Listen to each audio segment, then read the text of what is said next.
Hello folks, Dave here again. Today we are starting Dragon Age 2.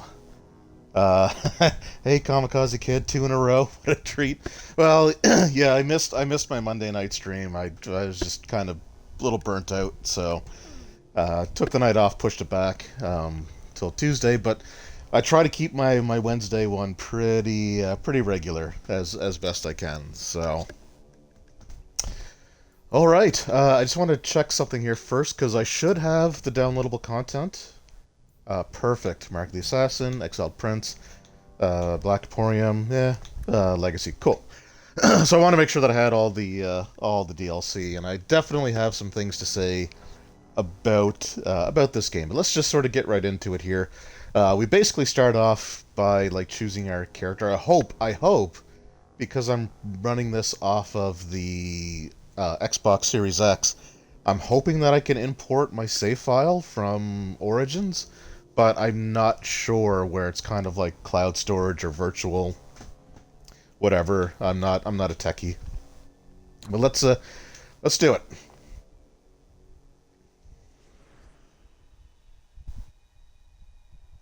Tread light. Well, look, I'm gonna try to be as fair as I can. Like there are definitely some like legitimate criticisms of this game, and there are some good things too. So I'm gonna try to be balanced, but there's certain things that I'm going to call it as I sees it. All right, so as far as the classes go, unlike Origins, you can only pick from a human character. So you can play a human mage, male or female, human warrior, male or female, and a human rogue, male or female. The biggest reason for that is, unlike Origins, your protagonist actually has voiceover, so they actually have like voice acting for the main character instead of it just being like the dialogue options. So I've never played Dragon Age 2 as a warrior. Excuse me.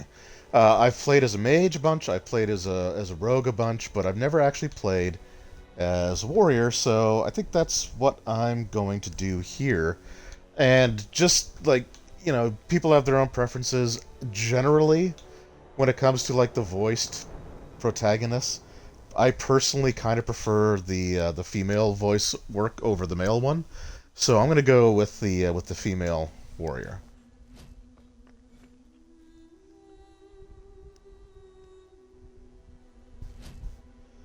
You did a rogue for your one and so far only run through.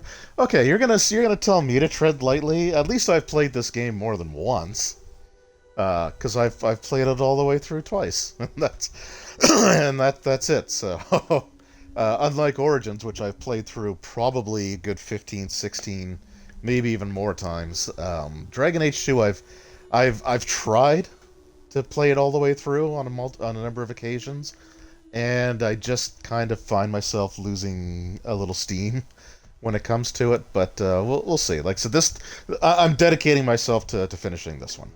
All right, so female warrior, confirm, and now we'll get to see if I can actually import my save file. Oh, hey, roll stats.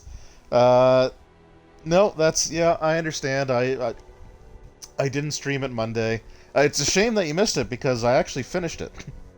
Um, it was a bit longer of a stream than normal, but it is up on YouTube. So if you're actually interested in seeing how I bungled my way through it, it's there. All right, confirm.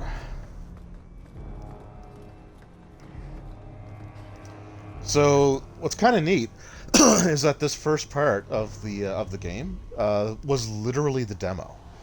And I remember actually downloading and playing the demo for Dragon Age 2, because the demo for it came out like just a few months after I picked up Origins for the first time, and so yeah, we're gonna get to see what the actual demo was.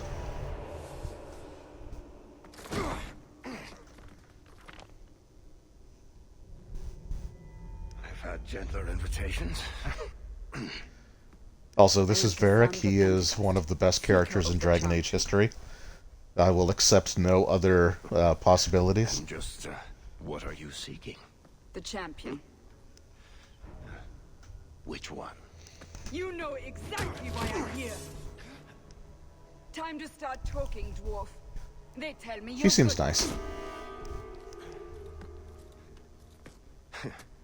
What do you want to know? Everything.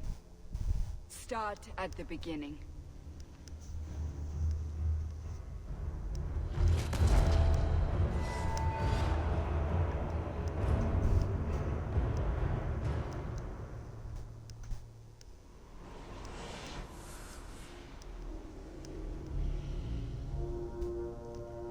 All right, so the beginning part here actually takes place during the destruction of Lothering from Origins. So the main characters that we play here actually started life in Ferelden before they had to escape.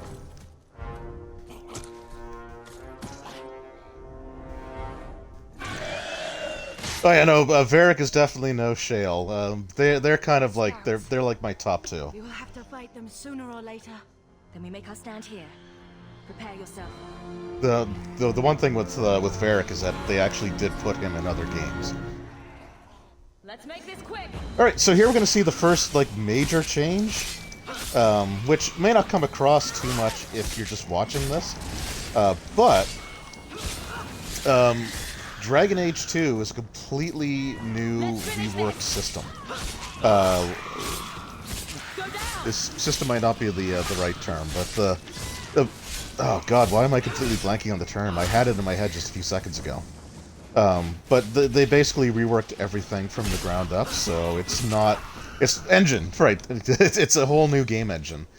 And this one is much more action-oriented. So, for example, unlike Origins, where it was sort of like real-time, but turn-based, like, so the combat was automatic, but you could interject, you could pause, between your turns, and you could issue orders. You could still do the issuing orders here as well, but to attack, every time you want to attack, you actually have to press the A button for your standard attacks, or the X, Y, or B for your special attacks. So in Origins, you just had to select the target, and you would just auto attack until they went down, right? So yeah, this one is a much more action-oriented game, and the focus is solely on combat, right? So all of your character progression is literally nothing but combat. So there's no it's basically they took out the equivalent of like what we had for feats in the previous one. I think they were called skills. So things like persuasion, or like the stealing mechanic, or the survival, trap making, like all that stuff is just kind of wrapped in with combat now, and you don't actually choose like those separate things. It'll make more sense when I actually get to It's also not letting me... Oh, there we go. Okay. Oh, right, okay. So it's been a few years since the last time I tried this. I was just trying to go up and down, but you actually have to treat the thing in the center as an actual wheel. So if you actually have to like roll the thumbstick to choose the options. All right. So we're gonna be nice. Together. Here they come. Shall I deal with them? All yours, sister. Get ready! And you can also see like they completely redesigned. They completely redesigned the character models, the Darkspawn models. The one thing, like, so characters in Origins, they looked like a little. They kind of all looked like they were like superheroes, right? They all had like sort of like these big, broad shoulders, just a bunch of beefy characters. In this game, everyone feels very slender. I don't hate it. It's just a different aesthetic, right? I guess I should actually be using these abilities, shouldn't I? Yeah, that's right. Taunt ya. So much blood. Gotcha.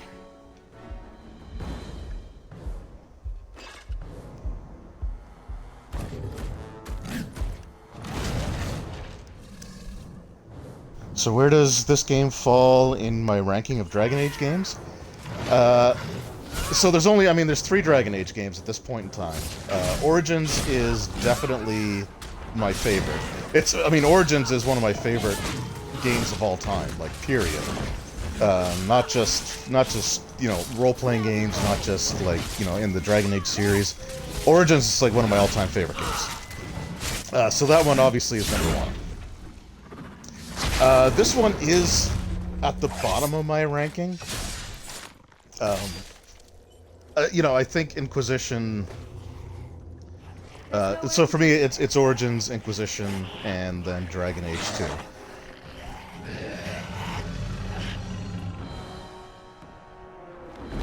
A bunch of bashies in the previous game. This one has more of a Dark Souls aesthetic. Yeah, I've never actually played Dark Souls. That's something that one of these days I kind of want to try. Bullshit. That's not what really happened. Oh, Does language. that not match the By the way. story you've heard, Seeker? I'm not interested in stories. I came to hear the truth. What makes you think I know the truth? Don't lie to me! You knew her even before she became the champion. Even if I did, I don't know where she is now. Do you have any idea what's at stake here? Let me guess. Your precious chantries fall into pieces and put the entire world on the brink of war. And you need the one person who could help you put it back together.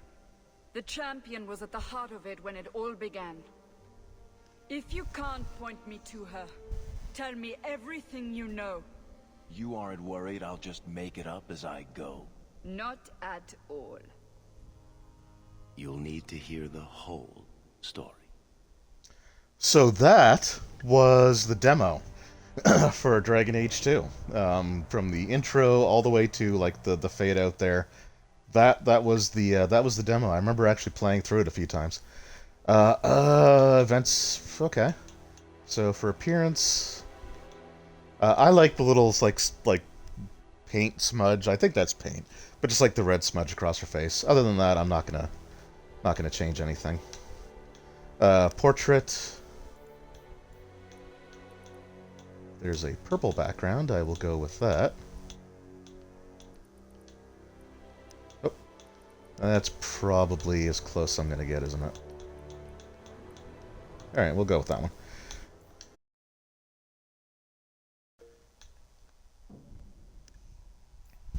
We'll just go with the one that's provided. All right, so events. What do we have here? Oh, Dark Souls, Kamikaze Kid. Dark Souls is one of my favorite series. Think you'll like it. Yeah, I think I will too. Like I like to see like patterns and stuff like that. I think that game's kind of based around like understanding like boss patterns and things like that. So I think it'll be fun to try. All right. So events of Dragon Age Origins. Oh, awesome! So I can import my saves. Excuse me. So yeah, we are definitely going to import the save that not only went through Origins, but also Awakening, because there'll be subtle references to the choices that you made from both of those, both the main game and the expansion. So we are going to import that. And we will import from the autosave. Awesome. Excuse me. Now, unfortunately, when it comes to Inquisition, the option to import save files didn't exist. You had to go onto a website and sort of make your choices there. But I think that's perfect, so we'll go with that. And we will start.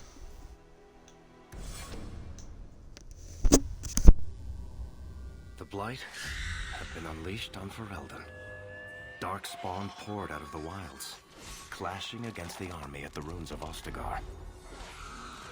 The battle was a disaster. King Kalen died on the field with his men, betrayed by his most trusted general. Yeah, the jerk Logain.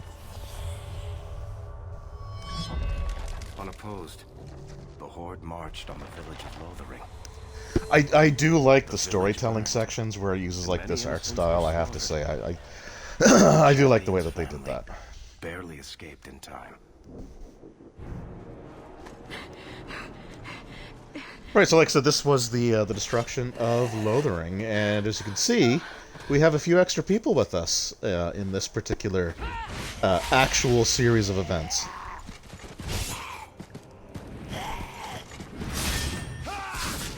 Okay, no, you can't be... Team Loghain, really? Really?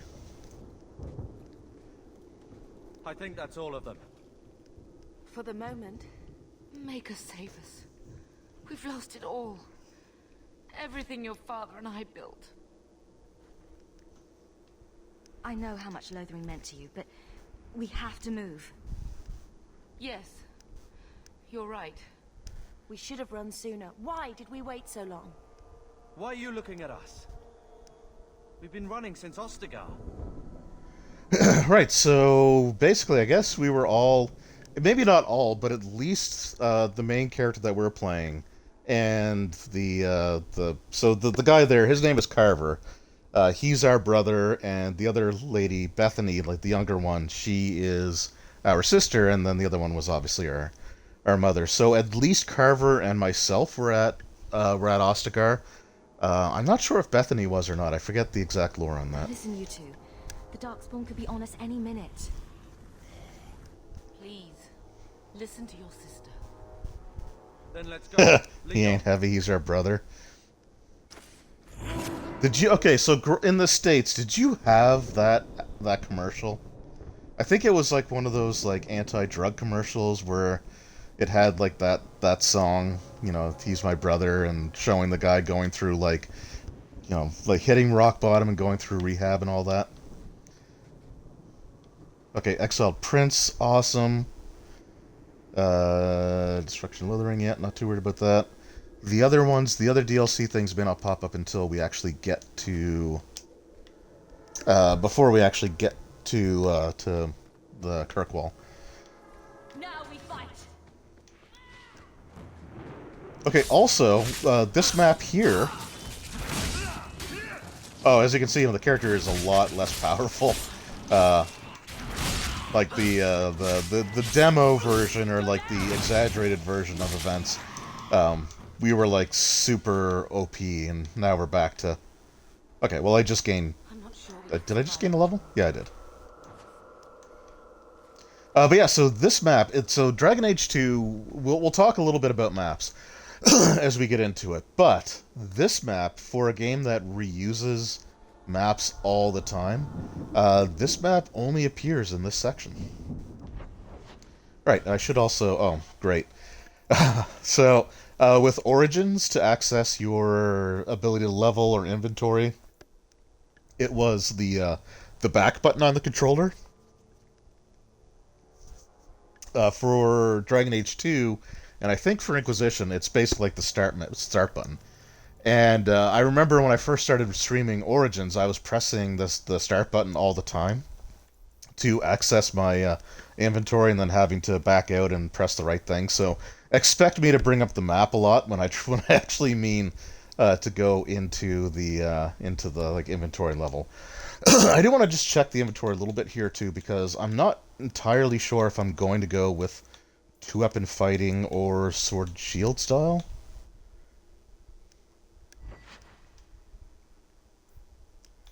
I think they're all pretty well similar right now. That's fine, we'll just level up. Okay, so attributes. One of the things that I also will say that I do like over Origins is that it does tell you what the stats directly affect, just like on a chart form. It told in Origins, it told you, but it was sort of like in text that would appear somewhere else on the screen when you selected the thing. So, like here, you actually get like a very clear idea of what it is that you are, what you're gaining from each of your level ups. So we're gonna put 2 into Strength and 1 into Con. And we see our health went up from 160 to 165, so essentially we get 5 health for every for every point we put into Constitution. And here are our fighting styles. So we've got two-handed, which is what we're currently equipped for. There is sword and shield, or weapon and shield.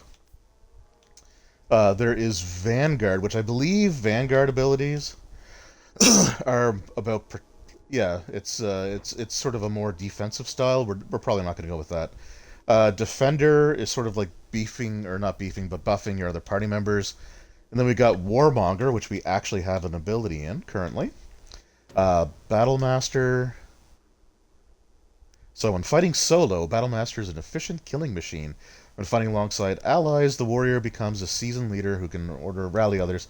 Okay, so you kind of lead by example there. And our dog is a summons and not a party member. So I also will say that I like the fact that it's an ability that you can access to summon it, rather than it taking up one of your party character slots. So that's another thing that I think Dragon Age 2 does, really well.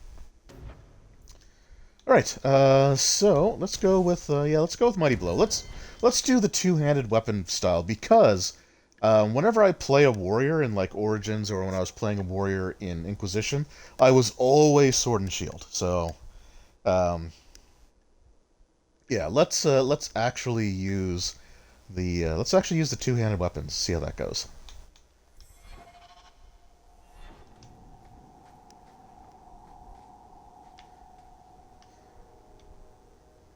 Yep, and we have the dog.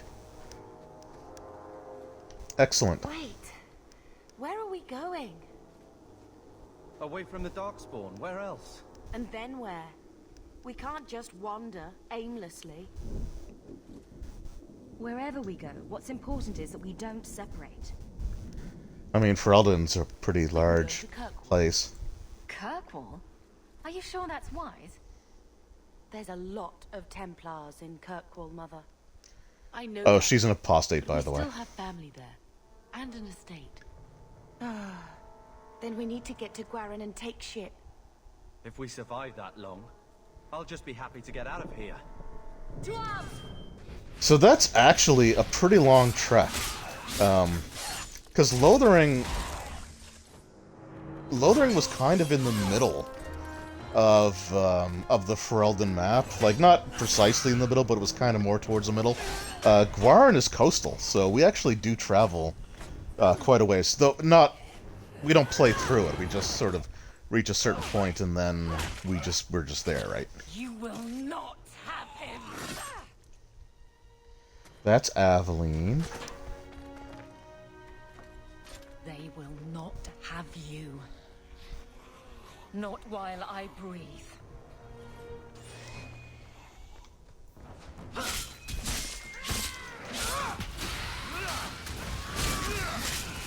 I actually like the Aveline character too. The party members that you get in the group are pretty decent overall. Oops, okay, I picked something up. Stop squirming, Wesley. You'll make it worse. Yeah, she's kind of a badass. Mother Maker has a sense of humor. Like almost like Amazonian. Templar. I thought they all abandoned Lothering. The Spawn are clear in their intent, but a mage is always unknown. The Order dictates. Wesley. That woman is an apostate. The Order dictates. Dear, they saved us. The Maker understands. She's also kind of a realist, for the most part. I am Aveline Valen. This is my husband, Sir Wesley. We can hate each other when we're safe from the Horde. That's fair. A strange time to be hunting apostates. His fellows left with the Chantry priests. I was traveling to Denerim on business for the Order, but I had to turn south when I heard of Ostagar. Bad luck and judgment brought us together here before the attack. The nice Templar has been convinced to postpone his hunt for illegal mages. So let's not dwell upon it, shall we? Wise girl. I also kind of like Bethany. For a while, it looked like we were the only ones to escape the Darkspawn. We aren't free of them yet. Just like at Ostagar, this is just the start. You were there. Yes, I see it now. Third Company, under Captain Varel. Then you saw how the whole of the army was defeated. We fell to betrayal, not the Darkspawn. This army Well, of it was the kind of Horde a will not combination have the of same things. advantage. How bad is that wound? I think my sword arm's a loss, even with healing. Then you will have mine, as always. By the way, But they're now we move married. with you. North is cut off. We barely escaped the main body of the Horde. Then we're trapped. We can hate each other when we're Wild safe to from the us now, Horde. that's no Surprisingly way out. reasonable. We have no choice. The Darkspawn Yeah, is no, fair that's like I said, We that's go, I so- agree. I kind of wish more people just had that attitude.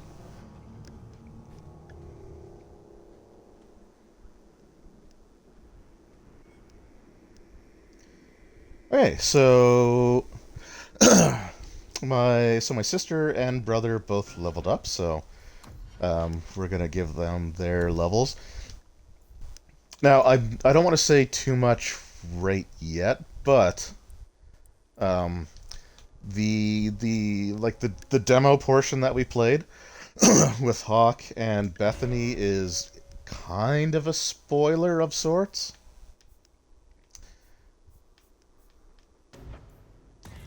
And we're just going to give her heal right away. And then for Carver, we're just going to dump that all into strength. He's also using a two-handed weapon, so he can have the same.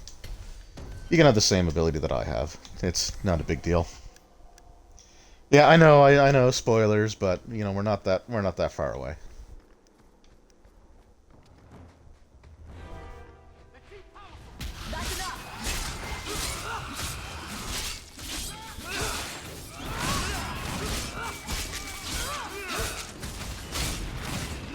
He's like got a lot of health.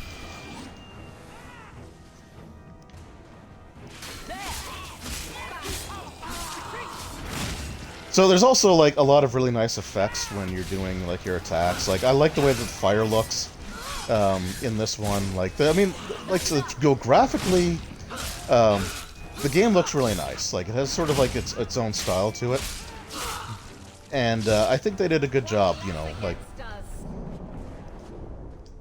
graphically, I think they did a really good job with it. So see, I'm saying a lot of nice things right off the bat. Okay, I guess I can't just choose that.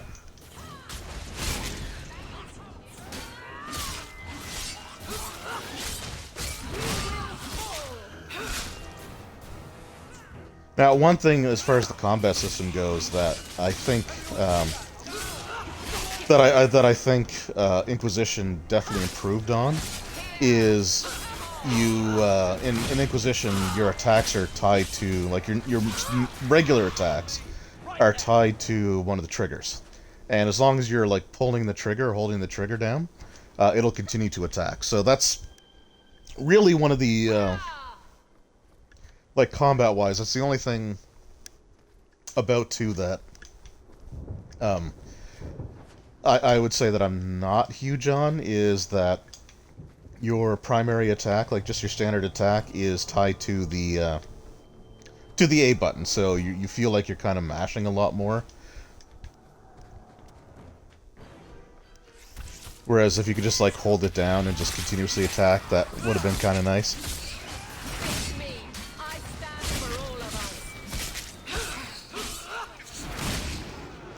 So is the dog the same dog you get in Origins? So it's the same breed, but it is not the same dog, because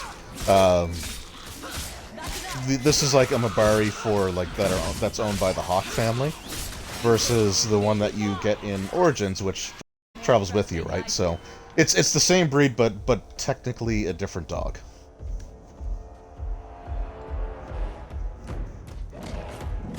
Oh, here's the ogre. You soulless bastards!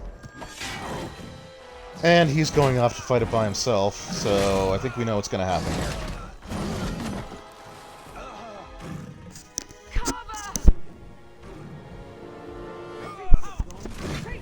So, you start the game with two siblings.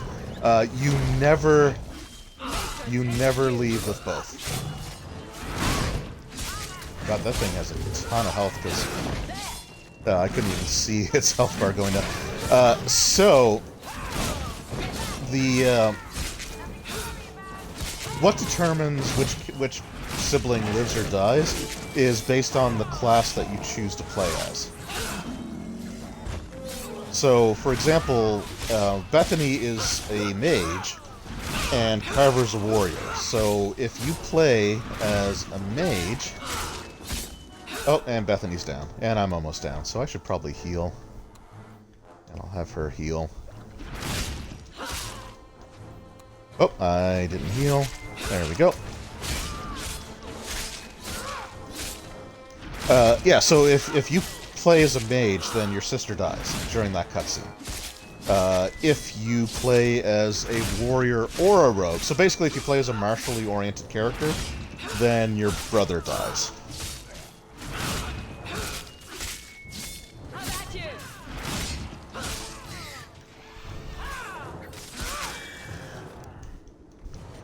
Carver, wake up. The battle's over. We're fine. I'm sorry, Mistress. Your son is gone. No. Yeah, he's pretty dead. Carver gave himself to save us. I don't want a hero. I want my son. How could you let him charge Yeah, off he didn't. like that? He gave his life because he was a moron. My little boy. Mother, we can't stay here. Carver wouldn't want his sacrifice to be meaningless. Allow me to commend your son's It was soul kind to of the meaningless. Maker, Mistress. Ashes we were, and ashes we become. Maker, give this Oh, young hey, Sword place Talon. your side. Yeah, no, Let us take comfort in the combat peace system in eternity. is pretty well done. Overall, like the actual mechanics behind it, I think were well realized, right? Especially like considering that it's a completely brand new game engine that they designed from the ground up, and they didn't exactly have a ton of time to do it because I think Origins came out in 2009. And this came out in 2011, so there was only a couple of years between the release of Origins and the release of Dragon Age 2, and during that time, they were also putting out like DLC for Origins. Like they were putting out like Awakening and the different expansions. So, like the one thing that I will say is that for the time that they had to produce this game, they did really well. Like I can't take that away from them. That said, I wish they would have had another year or two to really perfect things. And if they had, then this game could have been better than Origins. But as it is, it's good. But it could have been better. And you'll see some of the weaknesses of the game when we sort of get a little further into it here. Our lives are more valuable to him than our prayers. Let's go.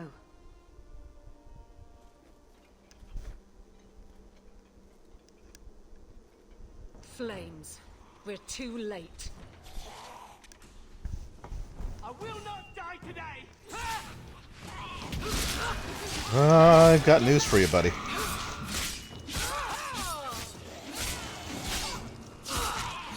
Now you fall! There's no end to them.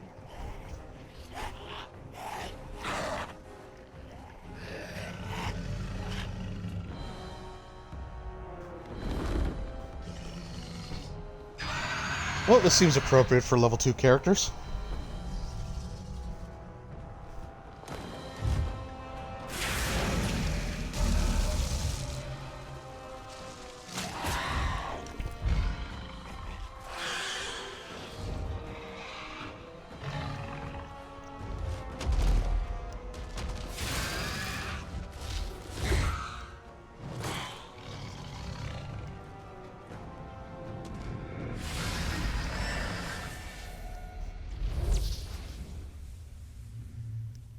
And of course, now we get to see the redesigned Captain Janeway.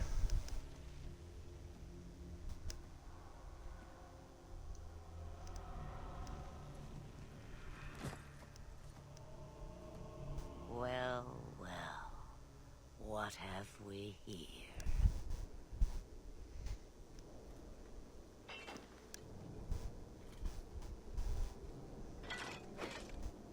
It used to be we never got visitors to the wilds, but now it seems they arrive in hordes.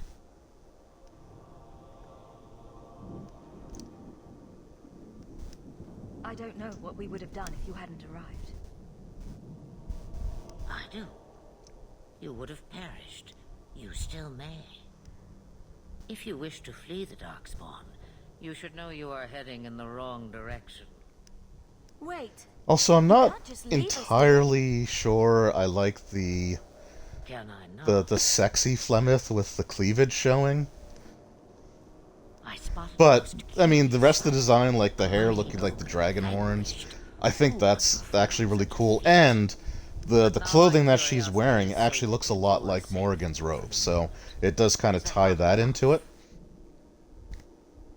But I don't know. I don't know about the cleavage.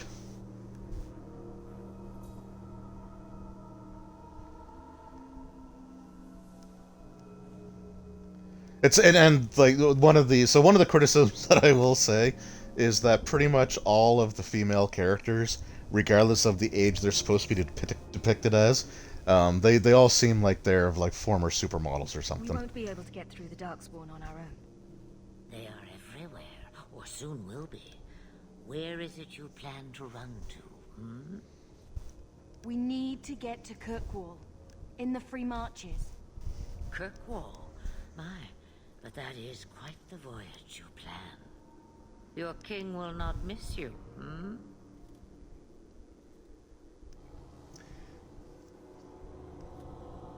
Kamikaze Kid, honestly not a fan of the Plymouth design. Like it's different, right? Like so I like the fact that they try to make her look like the dragon that she turned into.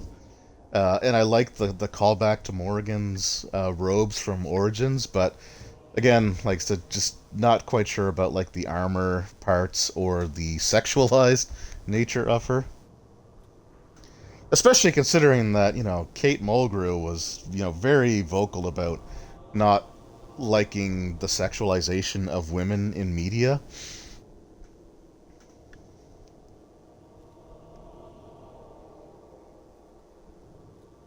Wow, so your king will not miss you, huh? And one of the options is he has no opinion or he is dead. I'm just gonna go with the nice options. We're gonna be a good person.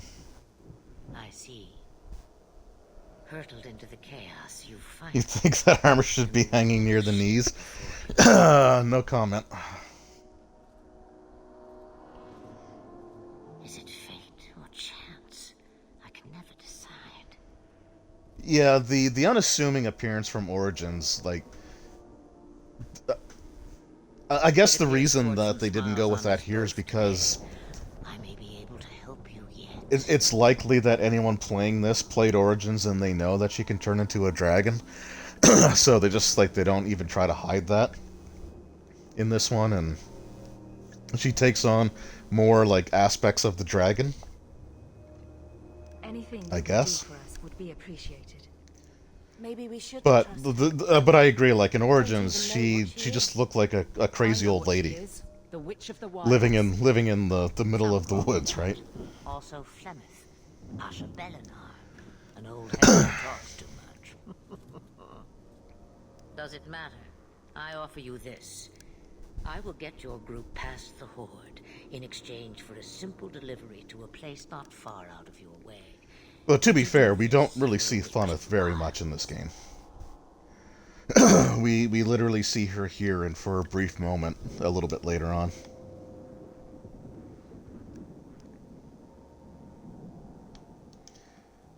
Should we Yeah, we'll just ask for Wesley people's is injured. opinions. We'll never escape the Darkspawn. If you need to, leave me behind. So No. he is turning into a ghoul. Since he had Darkspawn blood enter his system through his wound. We don't have much choice. We never do. There is a clan of Dalish elves near the city of Kirkwall. Deliver this amulet to their keeper, Marathari. Do as she asks with it, and any debt between us is paid in full. Before I take you anywhere, however, there is another matter.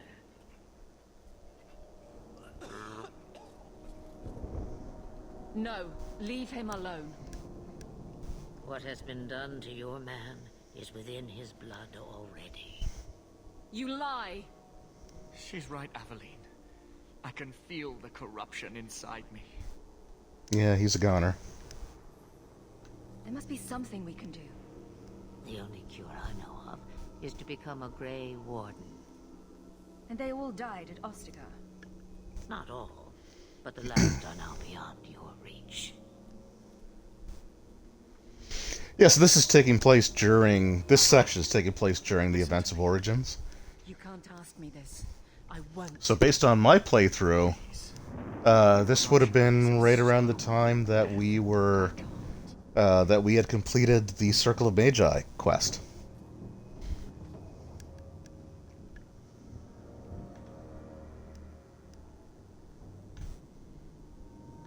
He's your husband, Aveline.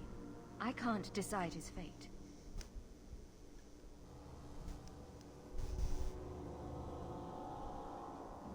Be strong, my love.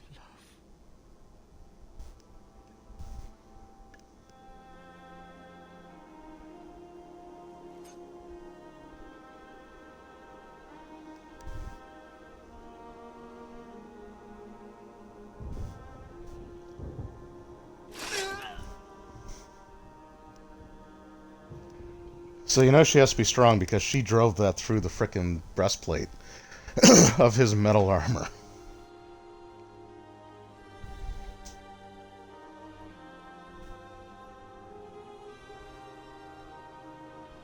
Although I guess to be fair, that's like one of those like movie, like TV tropes of like still being able to stab people in plate armor. Your struggles have only just begun. Flemeth, I thought that might interest you. you expect me to believe a myth swooped out of the wild to save the champion? Oh, Swooping come is now, bad. Seeker. Do I need to recite the tale of the Warden as well? No. Perhaps I shouldn't be surprised to hear of her involvement. I liked my version better too. What else aren't you telling me then? Did she send someone with the champion? In a matter of speaking. So it's true. Continue. But if you tell me they all flew to Kirkwall on a dragon...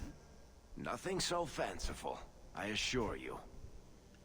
The witch kept her word and got them to Guaran, where they took ship. They sailed north across the waking sea, lashed by terrible storms. 2 weeks they spent in that dark hold, packed in. Again, I really like the storybook, storytelling sections. And then they saw it. I think it's kind of neat. Kirkwall, the city of chains. Long ago, it was part of the Imperium. Slaves coming from far and wide to work the quarries. Now, it's a free city. But I use the word loosely. Yeah, so the rest of the game's going to take place in Kirkwall, which was just a big slave trading port back in the day. That's where their ship landed, with all the rest. Sort down, you know, and RE2 shooting the zombies a pen. Yeah, that is I do like that aspect of like shooting the legs out or shooting their arms off as well. Now that I've beaten it,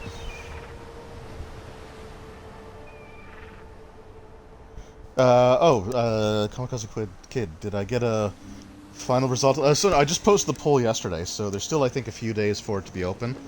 I kind of want to talk about that, though, because I don't know how many more polls I plan on doing.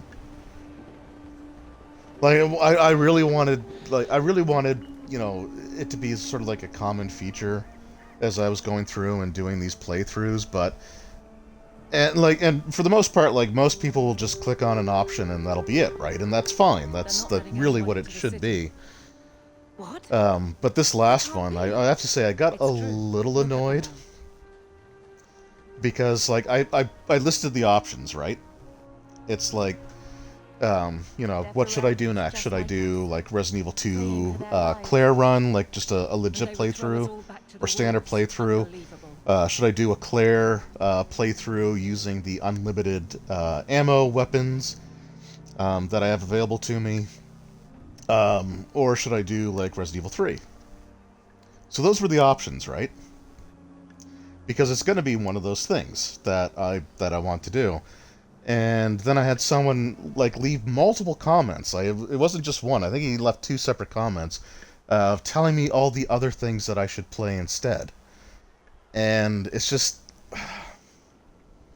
It irritates me because, like, these, like, you know, I'm not looking for other suggestions, right? Like, I want my...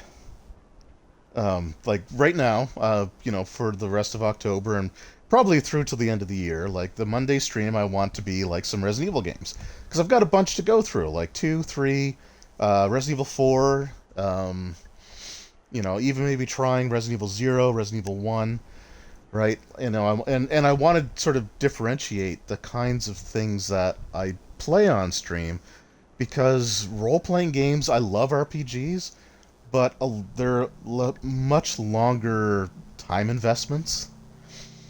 And, like, with RE3, I beat it in 3 weeks. You know, like, just, you know, 2-hour, and a 3-hour stream. Like, I was able to go through that in a shorter period of time, so I can sort of do more stuff that way, and just, you know, have a little bit of variety in what I'm playing. And I don't know, like, maybe I'm just taking the tone the wrong way. But it's like, well, or you can, you know, play this, or play this like everybody else is. It's like, that's not the point of the frickin' poll. You know, it's not like, you know, just a question of, hey, what should I do next? Like, you know, what are some suggestions? It's like, these are the things that I want to do next, but which one should I actually do? So long as we're all safe. And I think one of the other polls that I had too was sort of kind of along those lines as well. So, I don't know. I'm sure of it. I'm almost at the point where I just want to disable comments, but... The guards seem to be reporting to that man. Perhaps we should speak to him. I mean, I do and I don't. But I like it, and I also had a recent video come out where I just gave some early impressions on the next D&D book. And I actually ended up blocking the person who left the comment because it was a really prickish thing to say, but basically he, you know, he blamed me personally for his decision to not buy the book because he didn't like the fact that I got a review copy a week before it hit retail stores. And also, you know, claiming that they just send it out to anyone, right, on my channel, which is, to me, that's a big slap in the face. And I wasn't happy with that, right? Like, you don't have to like my videos, you don't have to watch them, you don't have to, you know, that's fine. Like, you're certainly entitled to your opinions, and if you don't like the way that I do things, then that's your prerogative, right? But I busted my ass, you know, for years reviewing stuff to get to the point where these companies actually take note of me, and, you know, the second I do, it's just, well, now you don't deserve it, right? And now, you know, and because you got a copy of the book, you know, a few days before I can, I'm not interested. Like, it's just such a pathetic thing to do, right? It's just, you know, and I'm not, like, I'm the first person to say that I don't deserve the success that my channel has. And not that my channel is, like, it's not that big, right? It's, you know, it's moderate by, you know, it's modest by YouTube standards, but, you know, I spent years, you know, trying to get to that point. And, I don't know, just to have someone completely diminish it, it was pretty ignorant. And that's the other thing. I don't even know who the person was. I never seen them comment on my channel before, so just I don't know. And like I said, I blocked them, so the comments gone, and I've got a few people that I've blocked over the years, so I don't know exactly who he was, but it was just an absolute just prickish thing to say, and it bugs me, right? Because I mean, I've struggled with self-confidence all my life, right? Like all my life, I've always, I've always felt like I don't deserve anything.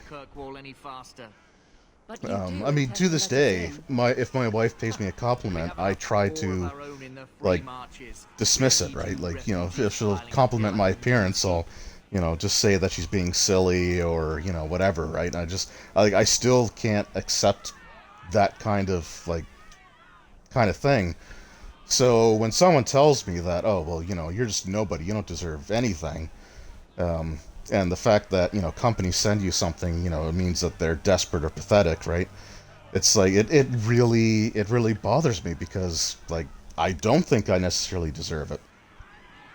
Why aren't we being allowed into the city? But I'm trying to get over that, right? And the fact that I got pissed at the comment instead of like agreeing with them, I think is a good step forward.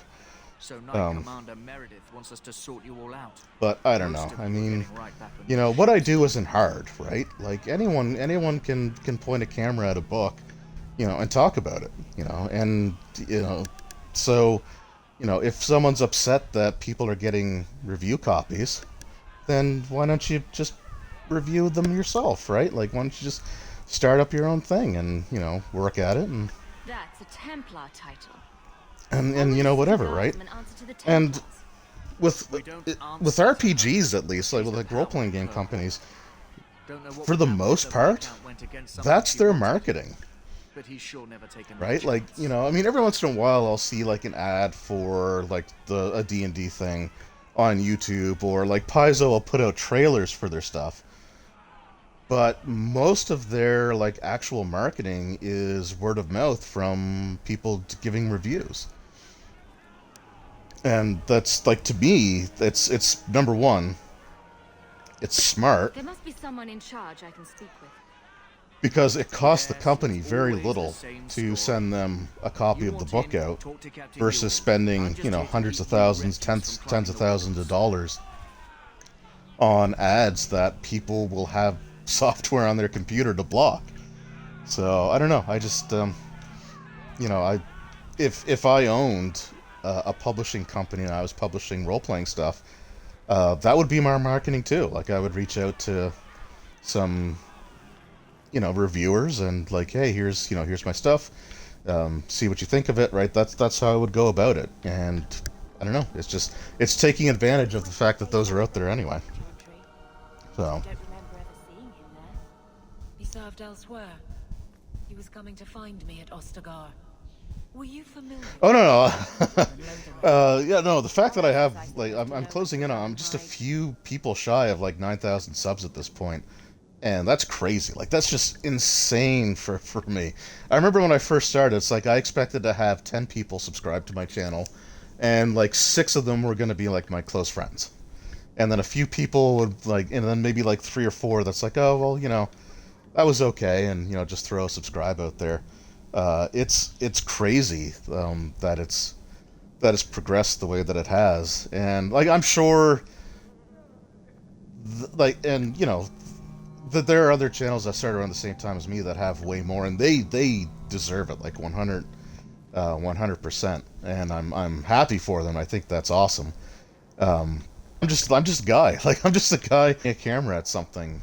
I don't have the skills to like make maps or to write my own campaign settings or stuff like that. So no, I mean the number of people I have subscribed, just it blows me away every day, and I definitely appreciate it. Like, it does mean a lot to me. So even if I feel like it's not fully earned, I do definitely appreciate it.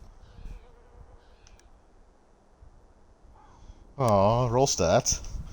Watching your channel for years.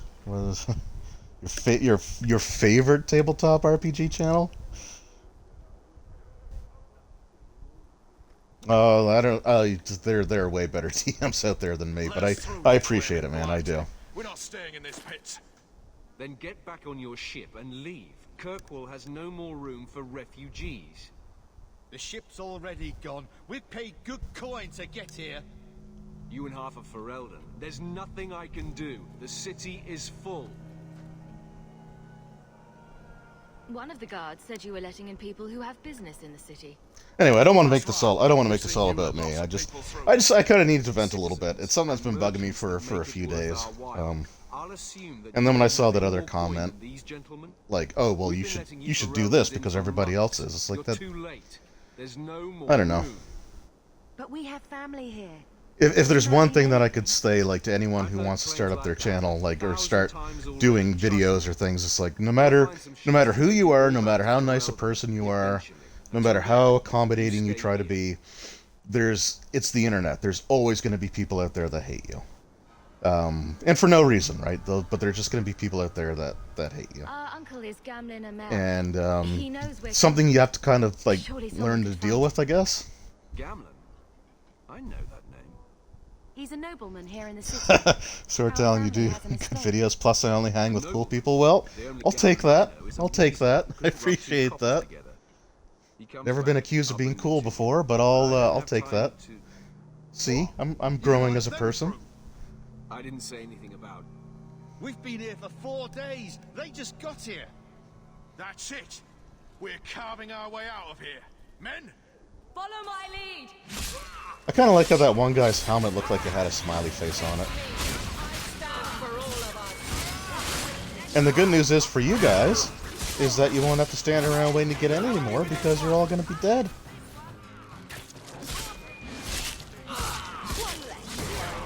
Kamikaze Kid, I'm a cool people. You are a cool people. There, I said it. It's on video. But you were a cool people.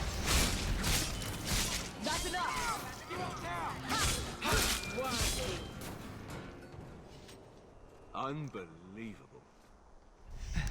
Captain, are you all right? I am, no thanks to you. Where is everyone? Go find them. I want this kept under control. I do really appreciate what you said, Bill. Roll stats. That does mean a lot to me. But I'll find your uncle and bring him here. Oh, my uncle.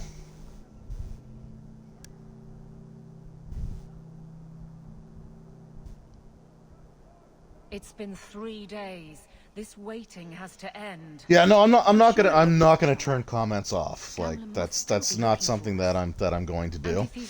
And Wait. and that's the reason, right? Because like 99.5% of comments, like even if like you don't agree with my point of view, 99% of the comments are, you know, constructive, or they're you know, they're genuine. Like, they're not confrontational, they're not, you know, meant to be provocative. They're just, you know, people have their opinions, and I think that's fine.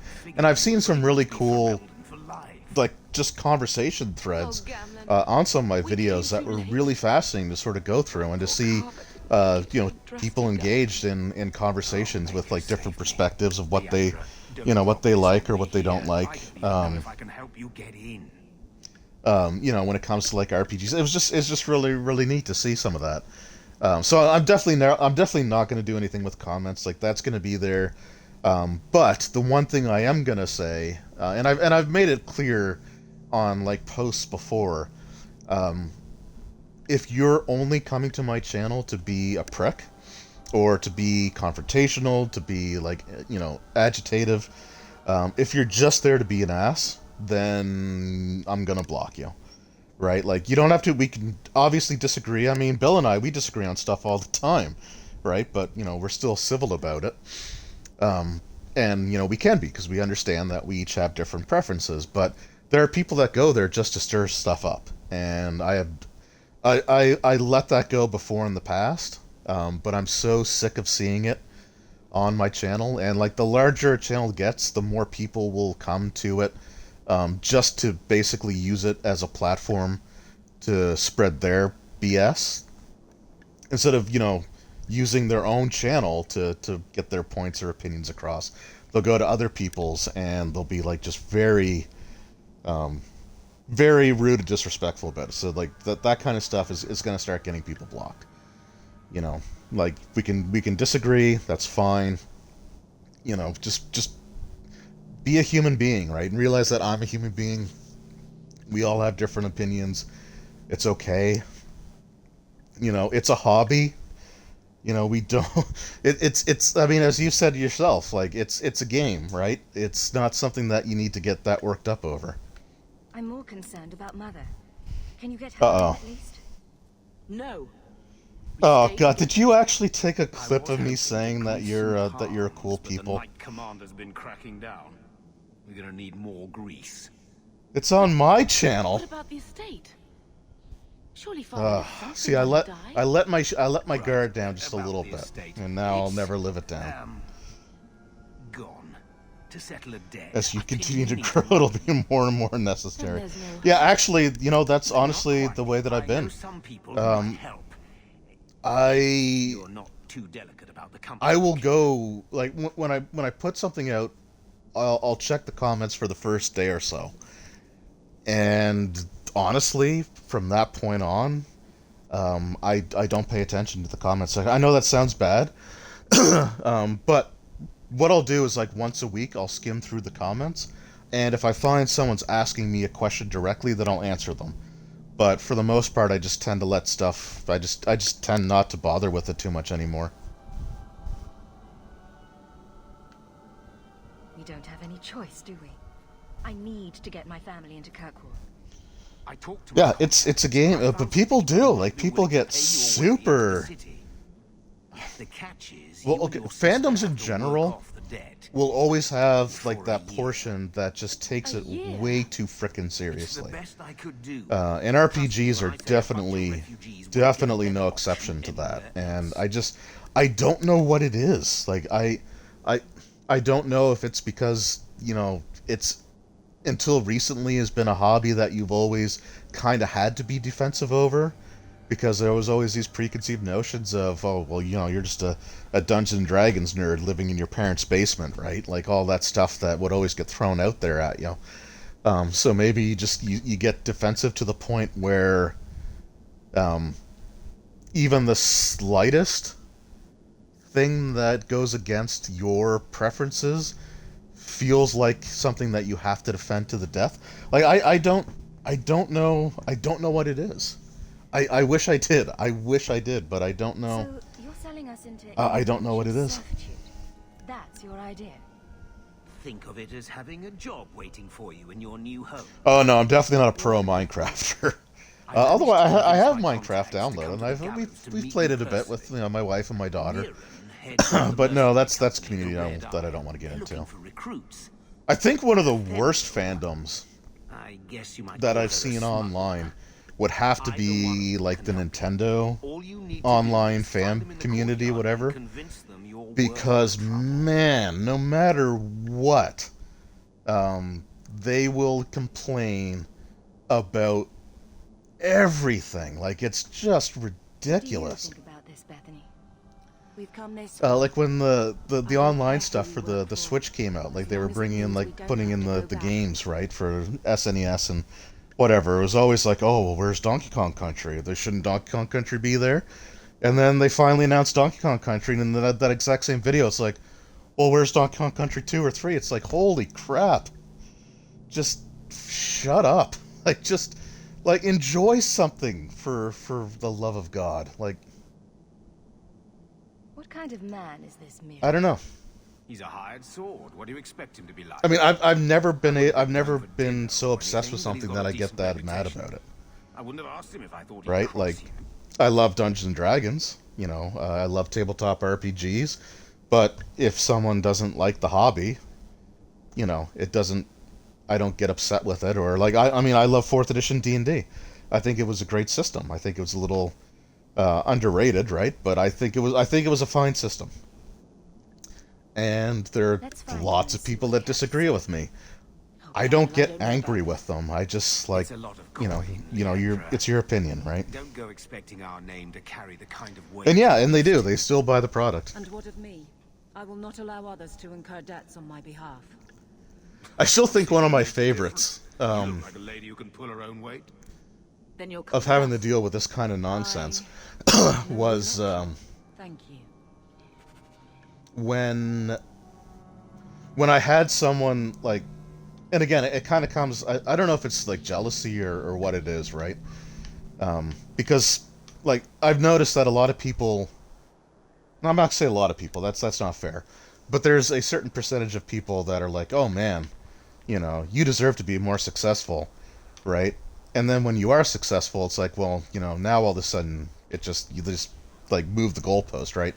So I had one person, I remember them saying, oh man, like these companies should be, sending you stuff, like you're giving them these reviews, you're doing all this stuff, like it's great.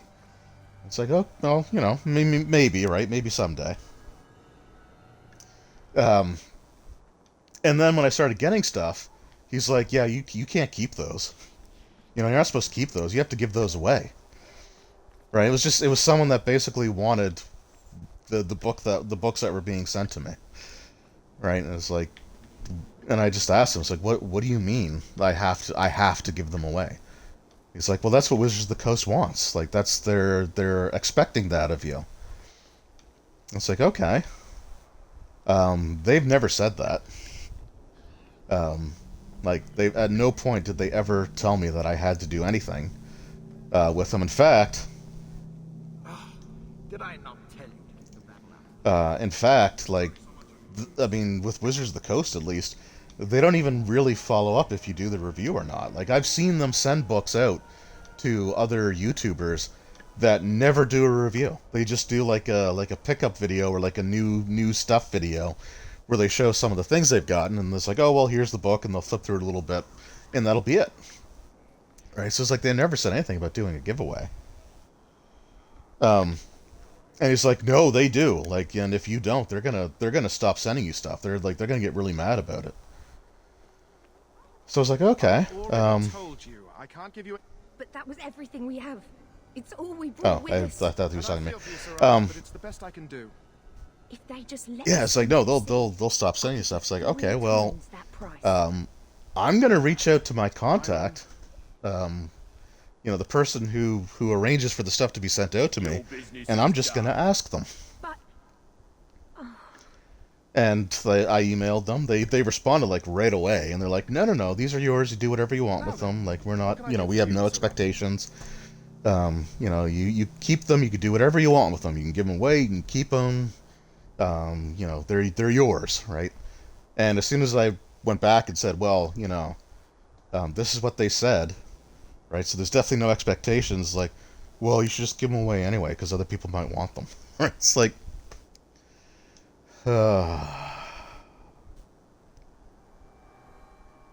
She didn't seem very happy with the deal you made. What am I supposed to do? Buy every piece of furniture these people dragged with them? I'm sure they'd rather. For telling you straight one of those people out. I appreciate it. I don't know if it was on one of my videos or not. Actually, I think you were. I think you were actually on that thread. I think you were part of that. Not the person telling me what to do, but I think you did comment on that one if I recall correctly. I don't think I ever. So I didn't delete the comments, but I know he did, because suddenly they weren't there anymore, and all that was there was just a comment about, how it would be really cool if I would do a giveaway. It's like, oh man. I didn't think there'd be any stores here in the fortress. It's like I'm a stay-at-home father. My only personal source of income comes from ad revenue. I just don't have the discretionary funds to mail stuff out, and shipping stuff in Canada is stupid expensive. I didn't think there'd be any stores here in the fortress. And I don't think that's something that a lot of people realize, right? Because I'll go on eBay, ebay.com, and I'll see something listed, and it's like shipping, like $5 shipping, right? Or like, $5, $6, $7 shipping. It's like, oh, that's not bad. And then I'll look at the same listing on ebay.ca, and it's like shipping, $37. It's like, well, the price of the thing I was looking at was only $18. I'm not going to spend $37 on top of that to ship it. So, but yeah, shipping prices in Canada is a little nuts. I didn't think there'd be any stores here in the fortress. There are many merchants who come here right now who can't afford the bribes to enter the city. So the Templars suggested having someone set up shop, temporarily. And I am the lucky man. Yeah, no, eBay shipping is definitely absurd, but... Yeah, no, I agree, roll stats. I agree. It's just, again, it was just... You mean you paid And you know what? Like, I think the worst part is if he just would have said, man, I really like that book, but I can't afford it, is there anything you could do to help me out? Like, if he was just genuine about what he wanted, I would have tried to work something out. Right? Because I don't necessarily need 2 copies of a book if it has different covers. The collector side of me kind of likes to have both of them. I don't need anything. But, as you wish. I mean, I'm not gonna. I wouldn't promise anything, but I'd be willing to see if there's anything I could do to help out. Right? And it's like, well, here, like, if you want, just, I'm, I would have been willing to do something if he would have just been honest, but instead, it was this, like, passive-aggressive, like, well, oh, you need to do this because secretly it's what I want. Are you a Fenrir? You must be Gamlen's niece. Interesting. I don't know what he told you about us, but he certainly told us a great deal about you. He didn't Yeah, I told them how much work you have to do. Enough to pique up. Yeah, I mean... Provided you can justify your uncle's confidence. That's, But yeah, I mean, when it comes to, like, at the beginning, when I was getting stuff sent to me, it wasn't that hard to keep up with. But, like, for Paizo, for example, and I love Paizo, like, I do, and I'm grateful for everything that they've,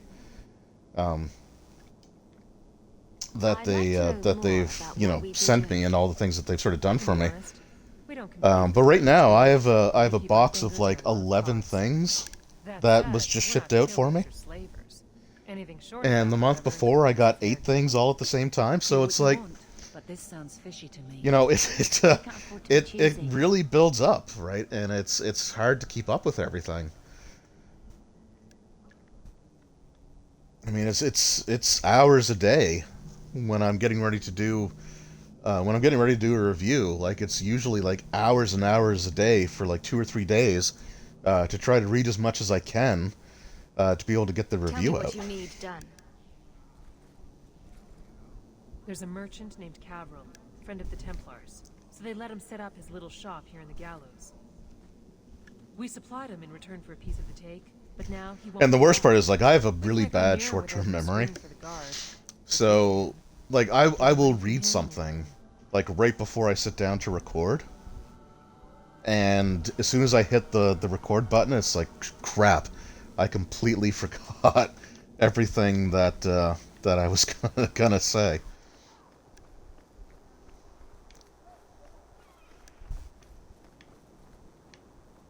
Greetings once again, Sirrah. Have you come to trade? And I also don't script my videos. Sometimes I wonder if I should, if it would be easier or not, but, like...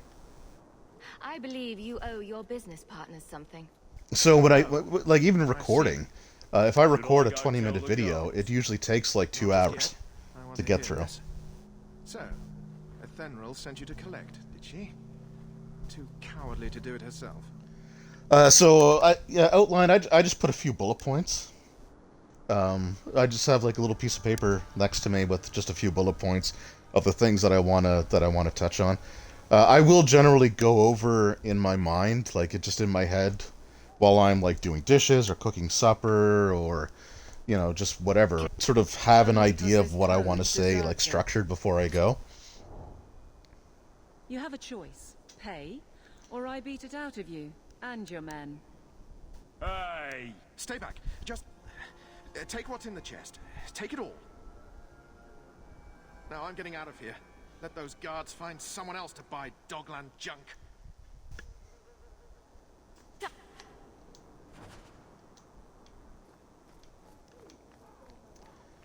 Alright, so we aligned with the smugglers.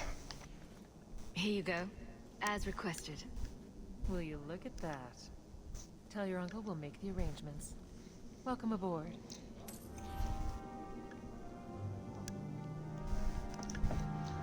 Okay, so here we're going to see one of the things that was part of the marketing for Dragon Age 2. And it sounds way more impressive on paper than what it was sort of done in execution. So this game was said to take place over the course of like 7 years. And we're about to see how that's handled. Yes, they've agreed to help us. I'll speak to Athenril and see when the bribes can be made. Wait here. So basically what we're doing right now is we have to work off our uncle's debt. I kind of got lost in the conversation. But we basically have to work off the uncle's debt. And so we joined this mercenary group. There were 2 different factions we could have worked for. But basically we have to spend a year working for them in order to pay off the debt to the point where we can start playing the game again. The blight may still spread, but for now we have a new home. If only Carver were here with us. And Wesley. Yeah, but he's not because he died. Let's just see what happens. We have a long year ahead of us. Yeah, you say that, but we literally skip all of it. Thus began the champion's first year in Kirkwall. Word arrived from across the sea that the hero of Ferelden had defeated the Blight. But Lothering... This is awkward. You have something on your face. Oh no, that's going to be on there for all 7 years. So she remained, paying off her debt. Made a name for herself in the underworld. It was a busy year in the city. That's when the Kunari landed. A great storm had caught their ship and left hundreds of warriors stranded in the city, waiting to return home. That's also when the trouble began with the mages. The Templars had become very powerful under Knight Commander Meredith. But, most importantly, that's when I first met the champion. Okay, so we are 1 year later. And that's kind of how they deal with, like, the long span of time. And I kind of don't like it, because it's just, like, it'll literally skip years ahead between acts. And it's just, I don't know, like, honestly, you could have just taken out the 7 year time span altogether. No. And it wouldn't have made a single shred of difference. But we heard you're going into the deep roads. Surely you'll need all the help you can... No. You're too late. Already done. This is a sort of venture that can make a man for life. I'm not about to take any chances hiring random humans.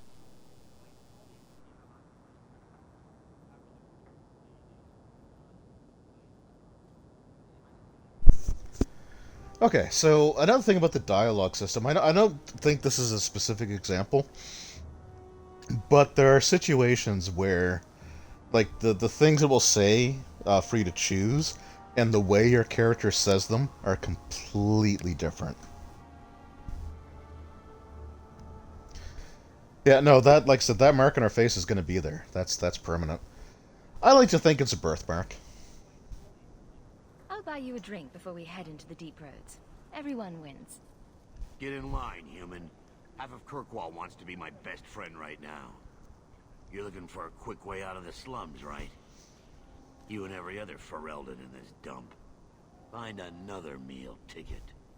What are we supposed to do now? He's a nice guy. We've got nothing to stop the next person who tries to sell us out. This expedition was our last chance. We've made a name for ourselves this last year. We'll find something. Yes, doing all kinds of things off screen. Need coin, status, something we can hide behind.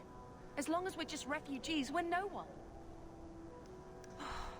Maybe Gamlen knows someone who can talk to Bartram for us.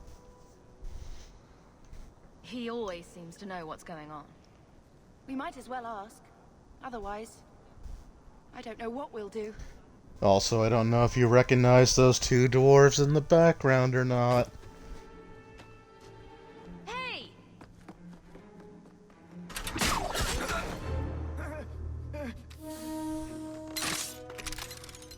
I knew a guy once who could take every coin out of your pockets just by smiling at you. But you don't have the style to work Hightown, let alone the Merchants Guild. You might want to find yourself a new line of work. Off you go.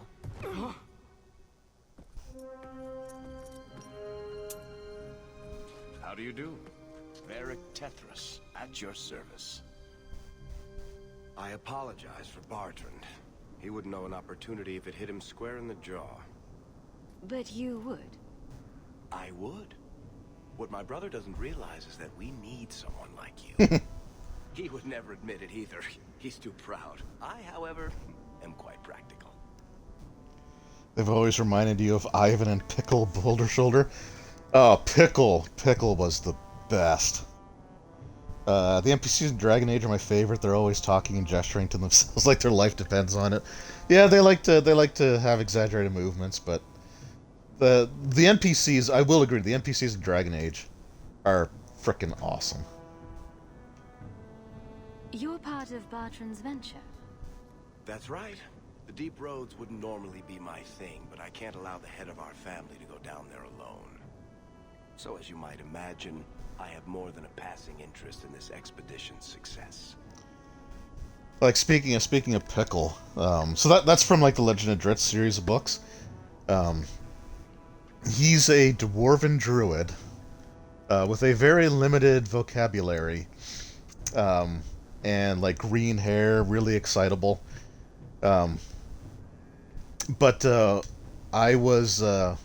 R.A. Salvatore came to Halifax for Halcon one year. What makes you so sad? And I remember I went to there and actually, got to sit in on his like Q&A stuff. And he talked about Pickle and the difficulties that he had getting it past the editors.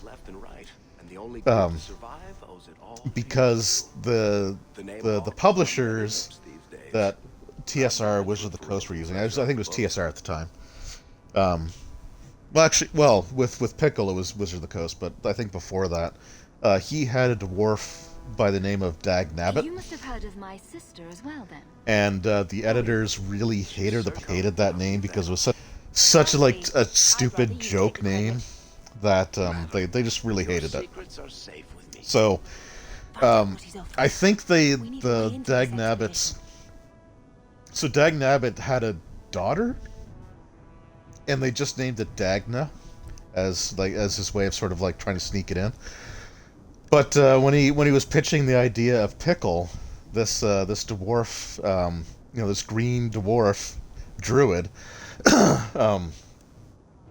the publishers just said, you can't have this character in there. You just can't have a dwarf Pickle in the game, or not in the game, but in your novels. And he's like, no, it's a dwarven name, right? So dwarves like to name themselves after weapons. So it's not Pickle, it's Pike'l, as in like pike, the weapon. It's it's a very common like dwarven name. And the publishers were like, oh, okay, well that makes sense. What makes you so sad? And he's like, but secretly, all along, he wanted to just have a Pickle. Oh, on the contrary, you've made quite the name for yourself over the last year. It was just like, I don't know. I love stuff like that. The only group to survive owes it all to you two. The name just completely manipulating the publishers. It was great. You must have heard of my sister as well, then. Only a little. She is certainly welcome to come, but I'll leave that up to you. Frankly, I'd rather you take the credit. Madam, your secrets are safe with me. Find out what he's offering. We need a way into this expedition. There must be some way to persuade your brother to hire us on. We don't need another hireling. We need a partner. The truth is, Bartrand's been tearing his beard out trying to fund this on his own, but he can't do it. Invest in the expedition. 50 sovereigns and he can't refuse. Not with me there to vouch for you. I hope there's more to this. Like how I'm supposed to get that much coin together. You need to think big. There's only a brief window after a blight when the deep roads won't be crawling with darkspawn. The treasure you find down there could set you and your family up for life. It won't be easy, but it's a chance. I think we have to take it. Better to work our way into this expedition than sit around waiting to be thrown in the gallows. We work together. Well, that would just be you because you're the mage. Before you know it, you'll have all the capital you need. So yeah, so when it comes to the different characters, the different NPCs in your party, they will respond differently to the... I guess I should discuss the dialogue options a little bit here. So, with this dialogue wheel, we have, like, investigate, where you can just sort of ask, questions specific to what's going on. But then, like, just generic responses, there is the kind-hearted, options, which is sort of, presented by, like, the branch with the leaves on it. There's the more sarcastic response, which is usually in the middle, has, like, the purple laughing mask. And then you've got the aggressive responses, which has, like, the red fist. And different characters will... Your approval, like, your friendship or rivalry with them will depend on which options you use. And I know for a fact that Varric loves him some sarcasm. It's not like I had anything better planned. Perfect. Yeah. Corporal's crawling with work. Sebastian, Bashy. Every job and you'll have the money in no time. Yeah. Yeah, Bashy was also a great name. I still feel bad that Bashy's no longer with us. Privately when you get the chance. In the Hanged Man, maybe. I'll be there when I'm not with you. Now, let's go. Oh no, Bashy was one of Rollstat's characters in my 3.5 game. Bashy was his half-orc barbarian, and I'll let Bill discuss the character, but Bashy was awesome. It's just unfortunate that 3.5 is slightly more lethal than 5th, we'll say. Slightly.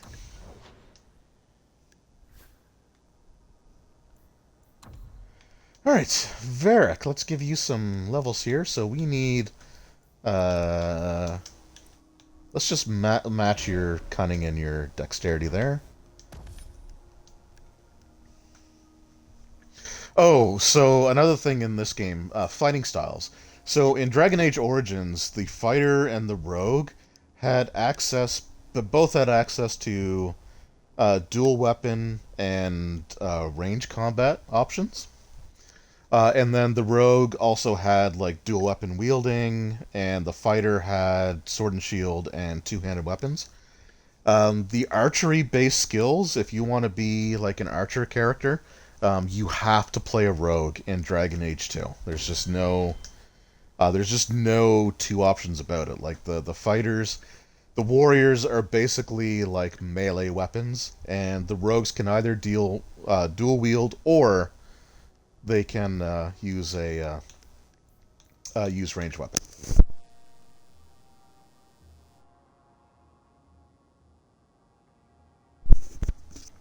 Oh, one of the downsides of streaming 2 nights in a row is it's definitely taking a toll on my voice.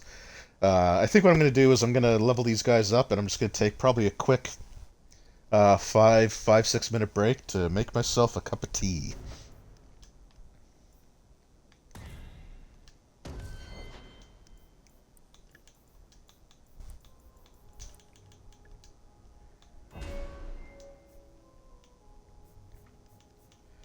Right, so there's just no ranged options whatsoever for the warrior. You pronounced beer wrong.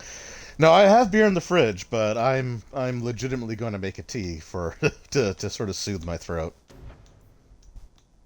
What do we got here? Sunder. Put some maple syrup in it. Yeah, maple syrup does cure everything. That's Canadian law.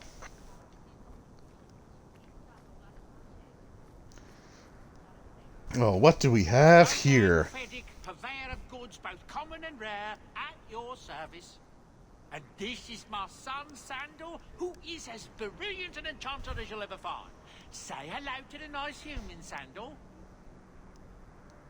Hello. We shall be accompanying your expedition and providing the needed supplies. I love the exciting, FedEx. isn't it? The thought of adventure does make me giddy. A kindred soul, surely. But I digress. Do you wish to peruse my wares, or perhaps make use of Sandal's unique talents? Enchantment? Just so. A dwarf with no beard. Hey, Sandal is a very special dwarf, we'll say.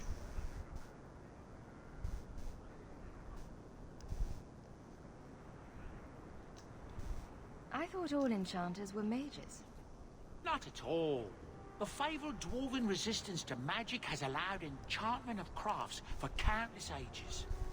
Granted, most dwarven smiths must work for many, many years to learn the skill. But my boy is a natural, a savant beyond compare. And he's scratching his butt. I like enchantment. And he enjoys his work. What more could one ask? So another great thing that Dragon Age 2 does better than Origins is that they gave Sandal a lot more of a personality. You two don't seem the sort to hire onto this sort of expedition. My son and I have never played it safe. Never kept to the tried and true roads. In fact, we have just returned from adventures while accompanying the hero of Ferelden, legendary Grey Warden and vanquisher of the Blight. So you helped to defeat the Blight? In our small way, perhaps. We did not fight at the Grey Warden's side, of course. The hero of Ferelden is a fine man. After all his accomplishments, may he find even greater success. But surely my past is hardly of interest to the likes of you. I've never played Inquisition, so I honestly cannot remember if Bodon and Sandal are in Inquisition. I honestly can't remember. It's been... The last time I played it was probably... Oh geez, when what I think it was like 4 or 5 years ago was the last time that I played through it, and I honestly cannot remember. I hope they are. I'll be kind of sad if they're not. Let's see what you have. By all means, feel free to peruse my wares whenever you wish. Oh, I'll peruse. Okay, so for the shops, it's a little bit different here. Like in Origins, you would just talk to the shopkeeper directly. Here, you actually have to like interact with like this sack of goods or the enchantment apparatus. Don't mind him, Monsieur. Sandal's never been one for conversation. I kind of feel like if Bodon and Sandal are in Inquisition, they're probably more of a cameo, maybe.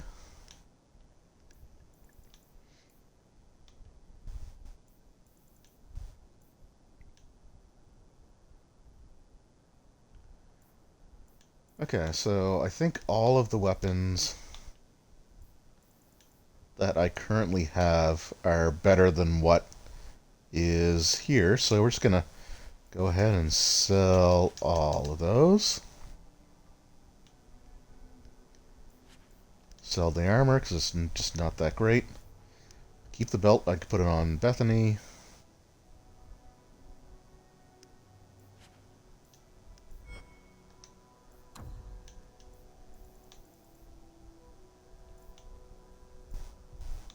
Oh, and the stuff that you sell actually appears in their in their shop, which I think it did in Origins too.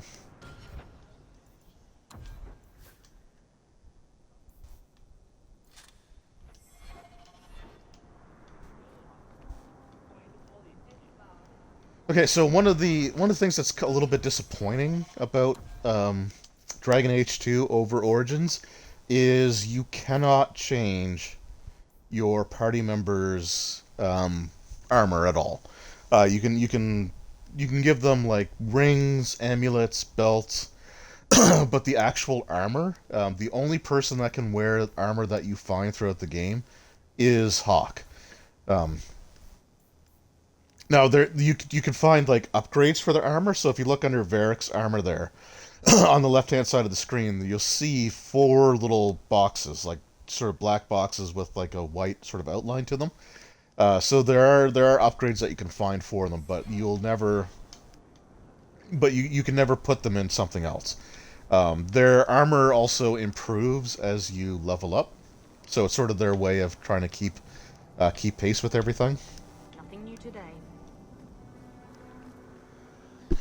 But it is one of the things that kind of sucks because the armor that you'll find throughout the game is not tailored only to your character. So you'll find like really great mage robes or like light armor for rogues that, you know, might be really great to use, but you're not playing that class, so you'll never use them. Robes by Jean-Luc.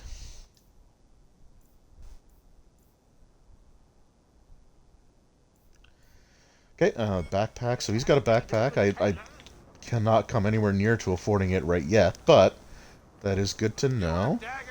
Got them too.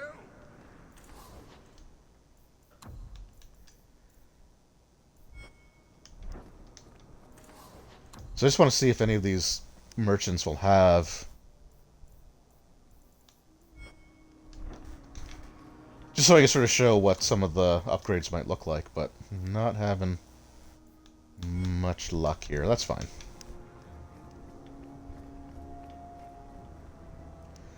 So this is another aspect of like the 1-year time jump that I feel was kind of handled a bit poorly. So there are several NPCs that we get to talk to in this sort of opening section that like you have a relationship that you cultured over that course of the year, but as a player you didn't experience any of that. So this is sort of like an example of like tell don't show, I guess, right? That you just like, oh, well, hey, you know, we're old friends now from the last year. It's like it would have been kind of nice if there would have been like 1 or 2 quests that you could have done for like the smugglers or whatever the other option was, where you actually get to meet them and sort of create the basis of that relationship, and then like after doing a couple quests, then maybe do the time skip. I don't know, but here's a guy that we're going to talk to like as if we know them. No see, my friend. See? When did you get back into town? Oh, just a month or so ago. Things didn't work out in Orzammar. You aren't still working for a Thenril, are you? Your year must be up by now. Yeah, it is, and there were all kinds of really cool things that we definitely I'm did. looking to become an explorer of a sort. I heard. Bartrand's hard to take, but his information is usually good. Hard to take? Usually. That's putting it mildly. I'll tell you what. I still have my old contacts. You need some rune crafting done, I can arrange it for you. Take care, Hawk. Don't get dead. Always a pleasure, Hawk. And then that's basically like you know, like you don't really get any other like engaging dialogue. It's just, I don't know.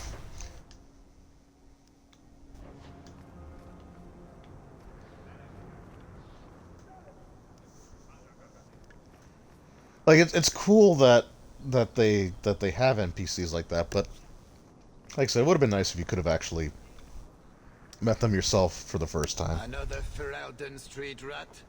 Are you here to waste my time, or do you actually have coin to spend? I'm here to waste your time. Coin and I were just leaving. Hey, I'm having a bad week. There are few Fereldens of means in Kirkwall. Forgive me. So yeah, I guess that's kind of an example of the dialogue. Like, I kind of wish he just would have said, "Oh, I'm just here wasting your time," instead of I'm leaving. Like, that sounded a little more aggressive than snarky. I don't know. Are you an armorer? A weaponsmith? My stock is varied. What Don't get that as an engaging. No, it's fine. It's just only the best for my it's just I don't like being told that we're like lifelong or that we're old friends when it's a game where you could have given you the opportunity to actually do it. Like, at least with the smuggler lady, like, we talked to her.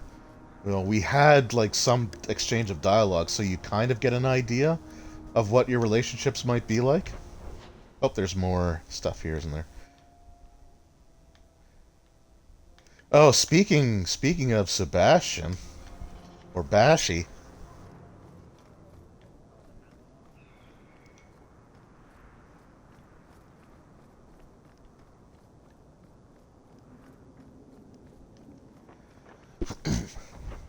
I'm going the wrong way, aren't I? Yes, I am. This way.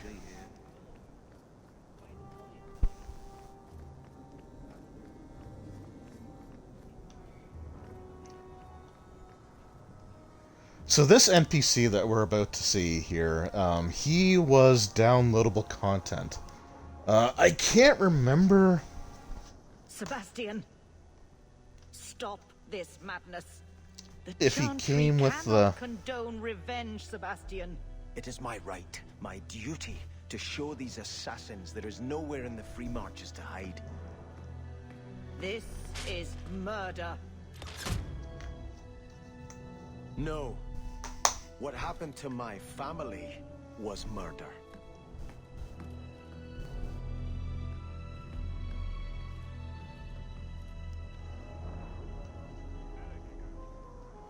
So I'm just trying to figure out exactly where... So I remember I got him for free. I can't remember if it's because I bought the strategy, because like when I pre-ordered the book, when I pre-ordered Dragon Age 2, I got it from EB Games, and they always had these deals where if you bought the strategy guide at the same time that you picked up your pre-order, or not even pre-order, if you just bought a strategy guide when you bought a brand new game, you would get the strategy guide for like 50% off. It was actually a pretty sweet deal, and so I bought the strategy guide for Dragon Age 2, and I think there was a download code for Sebastian with the strategy guide, because I just checked inside the game case, and I don't... Yeah, so it didn't come with the game, so it must have come with the strategy guide. But yeah, Sebastian's pretty cool.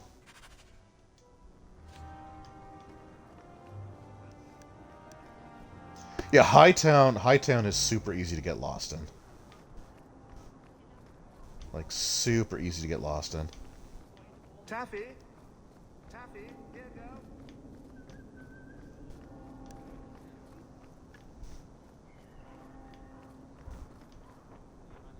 Oh, get some experience points.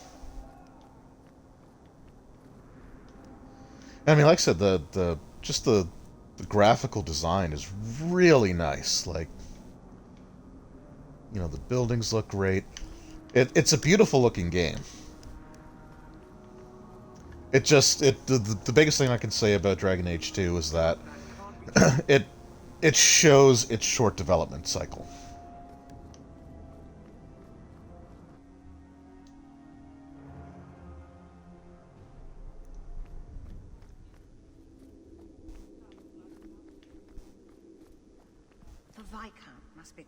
Alright, so we are going to reacquaint ourselves with Aveline.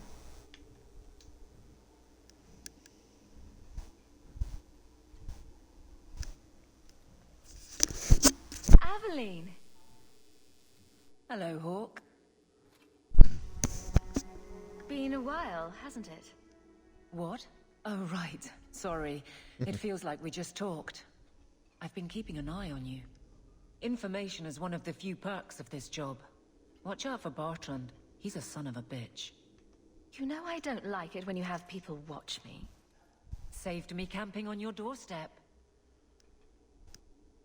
After what we went through to get here, well, you're no child, but I take care of my friends. The places they have me patrolling, I've got time. Still having trouble? I thought you were past all that. Lately, I don't know. I've been pushed out to some dead patrols. Maybe I stepped on someone's toes. You can be forceful. Abrasive. My charm, right? I should be able to go where I'm needed. In fact, I might have a job for you. Let me know if you want to do a favor for Kirkwall. Otherwise, I'm here if you need me. Maker knows I could use more satisfying work. You son of a bitch. What's the job? Or no, what was it? I'm in. Right, Aveline. You have something worth doing? Oh, way to blow a Rick and Morty patrols reference, may be huh? empty walks in the dark, but there's something big coming up, and I could use you. An ambush, probably for a caravan. Although I can't find any shipments that match up. Doesn't matter though. Highwaymen waiting for someone to rob. I'm putting a stop to it. Highwaymen, brigands, ne'er-do-wells. Aveline, you've got yourself a partner. I knew I could count on you. They're hidden up Sundermount, remote and rough, but we can make good. Yeah, I confused it with the Mr. Poopy Butthole when he was just like, "What's the job?" To be there. You're acting on behalf of the guard. Do you ever do that? Like, do you ever you start to say one thing and then you immediately think of something else to say, and you just smash the two together?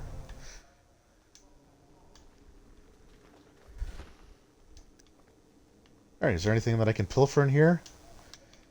More experience points. Alright, yeah, so I definitely need to make something to help with my throat. Yes, doing these streams 2 nights in a row definitely takes its toll. Alright, Varric, can you...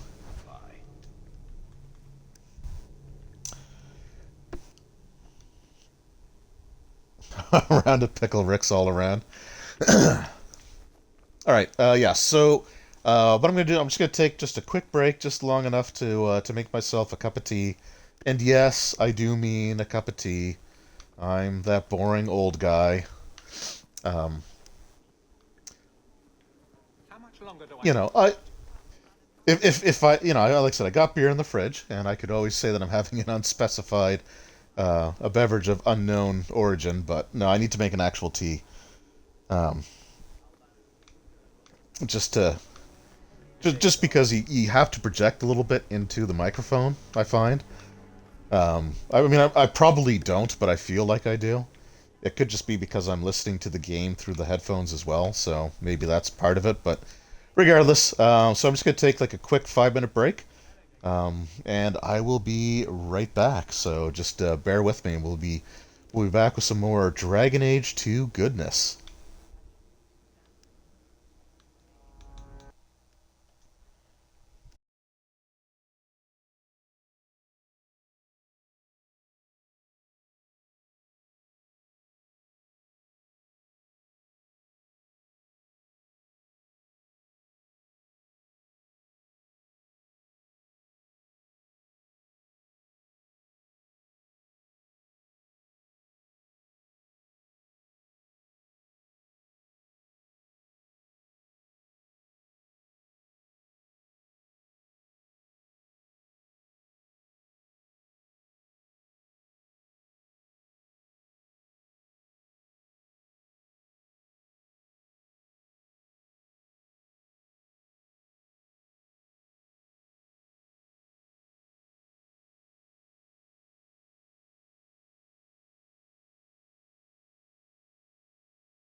All right, sorry about that. Got the tea made up. Let's put some honey in that. We do have some honey, but it's the apartment building that we're in, like during the summer months, has like a real a real ant problem. So right now it's in the fridge and it's kind of crystallized. We have to sort of try to find a way to fix that. I know you can. Like I guess honey's like really easy to work with. But anyway, but I got the tea anyway, so we are good to go.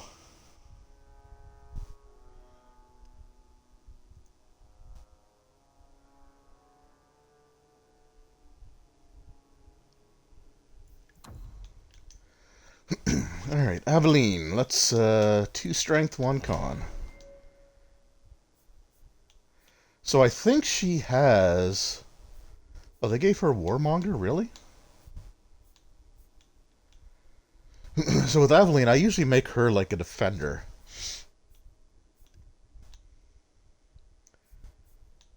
Because I think I have Warmonger abilities, and I don't want to overlap too much there. But for now, let's stick with Weapon and Shield.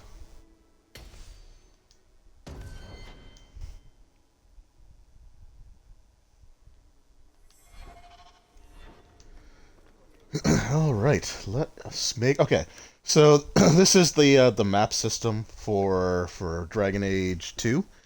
So we've got Kirkwall, and then if you see on the bottom, we can use the triggers.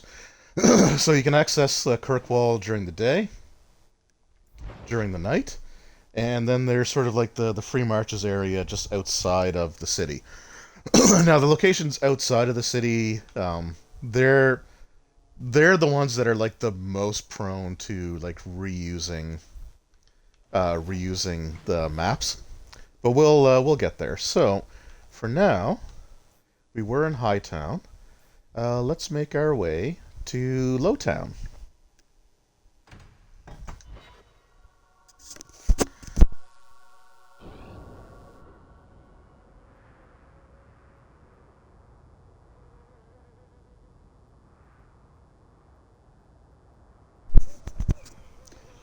Also, Sortown, I wish you nothing but the best luck with your Great ancestors. with your Call of Cthulhu game once you get it running. I really want to get back into running Call of Cthulhu. If it isn't Hawk. Good to see you again, Elegant. Lady Elegant, if you don't mind. I think so the first game that I was running was set in the early 1900s. I kind of want to set one that's like further ahead in the timeline, like for like the modern day setting. I think that'd be kind of cool. But I was really enjoying running it. It was just the only problem is that like it I was running 3 games at the time, right? So I was running Call of Cthulhu, and then I think it was Call of Cthulhu, D&D 5th edition, and Pathfinder 2nd edition, I think at the time. Oh, excuse me. And I was also running some home games of like D&D or Starfinder for some other groups, and I was running well, I wasn't running games at my local game store at this point because this was all pandemic stuff, but so it was just kind of getting a little like burnt out on running stuff, and like to get our groups together, like the weekends is really the best time for everyone, but I don't want to take up everybody's freaking weekend, right? So we we were trying to like juggle everything, and it was just starting to be a little bit too much. So at the end of the day, something had to give, and it sucks that it was a Call of Cthulhu game. But I would love to get that going again. It isn't always easy, but things are going well enough. That's wonderful to hear. You may recall I sometimes provided potions for Athenril. I'd be willing to extend you the same. Someone you know had a character by the name of Baron von Christpuncher. In exchange, yeah, that was the D20 Call of Cthulhu. And of course, you'll need the appropriate recipes, such as this one, free, for old time's sake. Jeez, it sucks because I really can't remember that. Can't remember that character.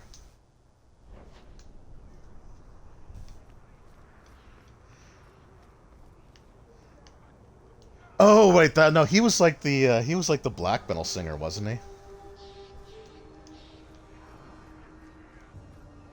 I want to say. Surely an adventurer has need of a good tailor. We had some odd groups. Can I access your store now?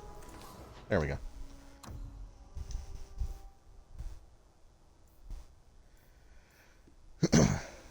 Okay, so here we go. So this is an example of like one of the upgrades that you can get.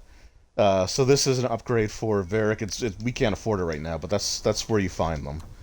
So they are in the under the like the diamond section, which is sort of like the gifts or miscellaneous.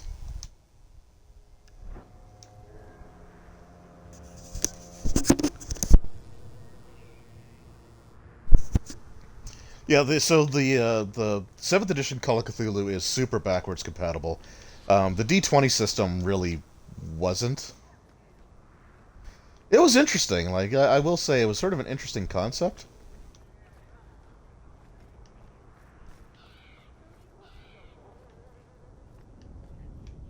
Where is... There it is. Free drinks for the guards, but accept, and you wake up in the alley. Yeah, so this is the Hanged Man. I don't know where it gets its name from, but this is Varric's home base.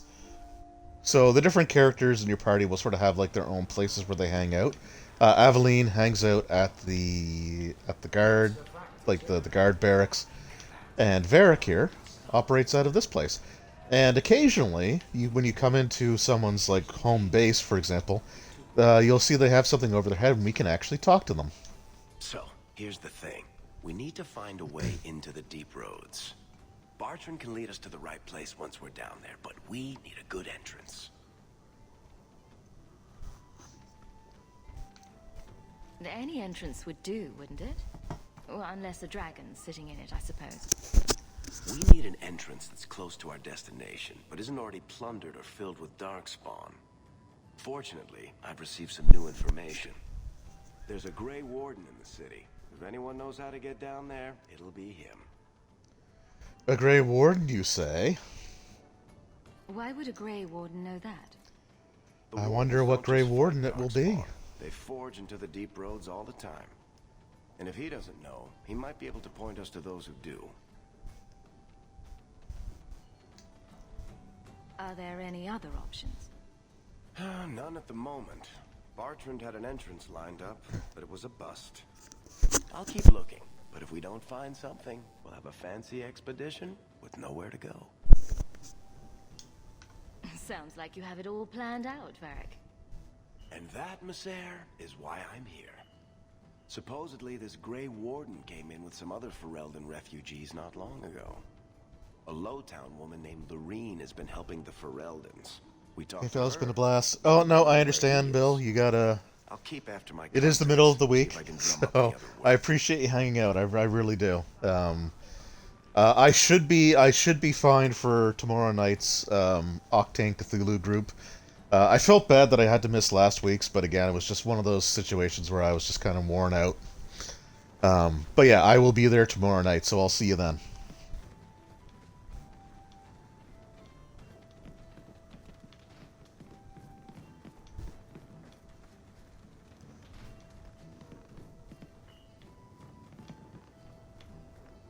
Being a guardsman seems like a better life than being a soldier. Oh? My brother was a soldier. It's all about taking land and serving some king you've never met. Guardsmen, they do something real. They protect people. They make their lives better. I don't know if I agree. Neither would my brother. All right. So the next thing I want to do is actually head home. How come you and Wesley never had children? I mean, sorry if that's too personal. It's all right. I was a soldier. Just gotta figure out where. I just gotta figure out where home is, because it's been, like I said, it's been a while. But we ran out of Okay, time. so that's where I have to go for the finding the Grey Wardens, so we'll do that in a second. That's too personal. Luckily, Juice didn't shoot my character. No, if anyone's gonna catch a party member in the line of fire, it's gonna be my guy. It's kind of my thing now. Good day, citizen.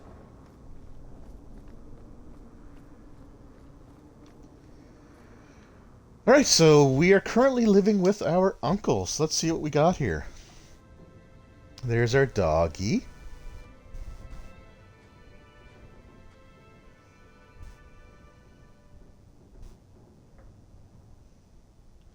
Hard to believe they left me nothing.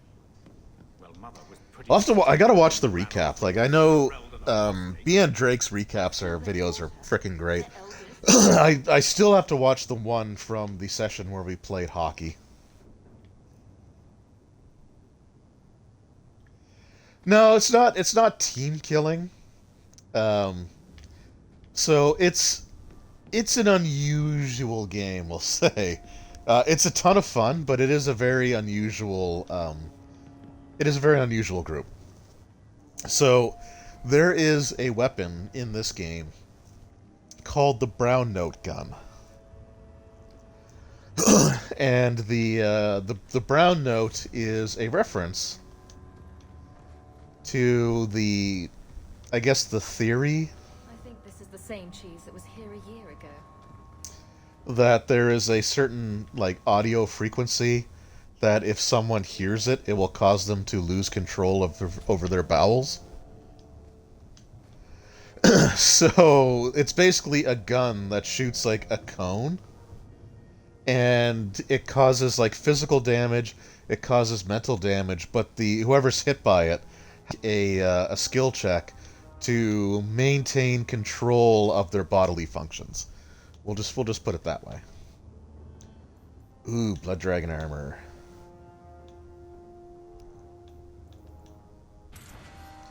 Take all. Okay, can I actually equip? Oh, hell yeah.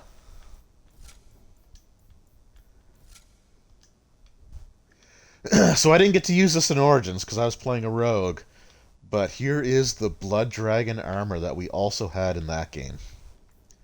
So I am wearing the crap out of that. And I think the other things got used right away to give me... I don't know if it's a true level up or if it's... Yeah, okay. So I get a couple of attribute points here.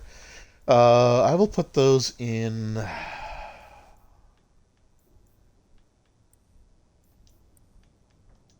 I want to put one in a cunning as well for critical hit stuff. Yes, the weapon does also reveal invisible enemies if they are caught in the secondary cone, which emits from one of the targets who failed their initial save. So it's what you need to do is go on YouTube, search for BN Drake, and check out some of the recap videos. They're hilarious. Okay, so here are the DLCs for Dragon Age 2. So unlike Dragon Age Origins, where... I mean, Dragon Age Origins had DLC that took place during the main campaign. You had Soldier's Peak, you had Shale, and you had the Return to Ostagar. But there were expansions that came out afterwards as well that, were done sort of separately. Dragon Age 2 doesn't have any of those DLCs that take place after the game, so to say.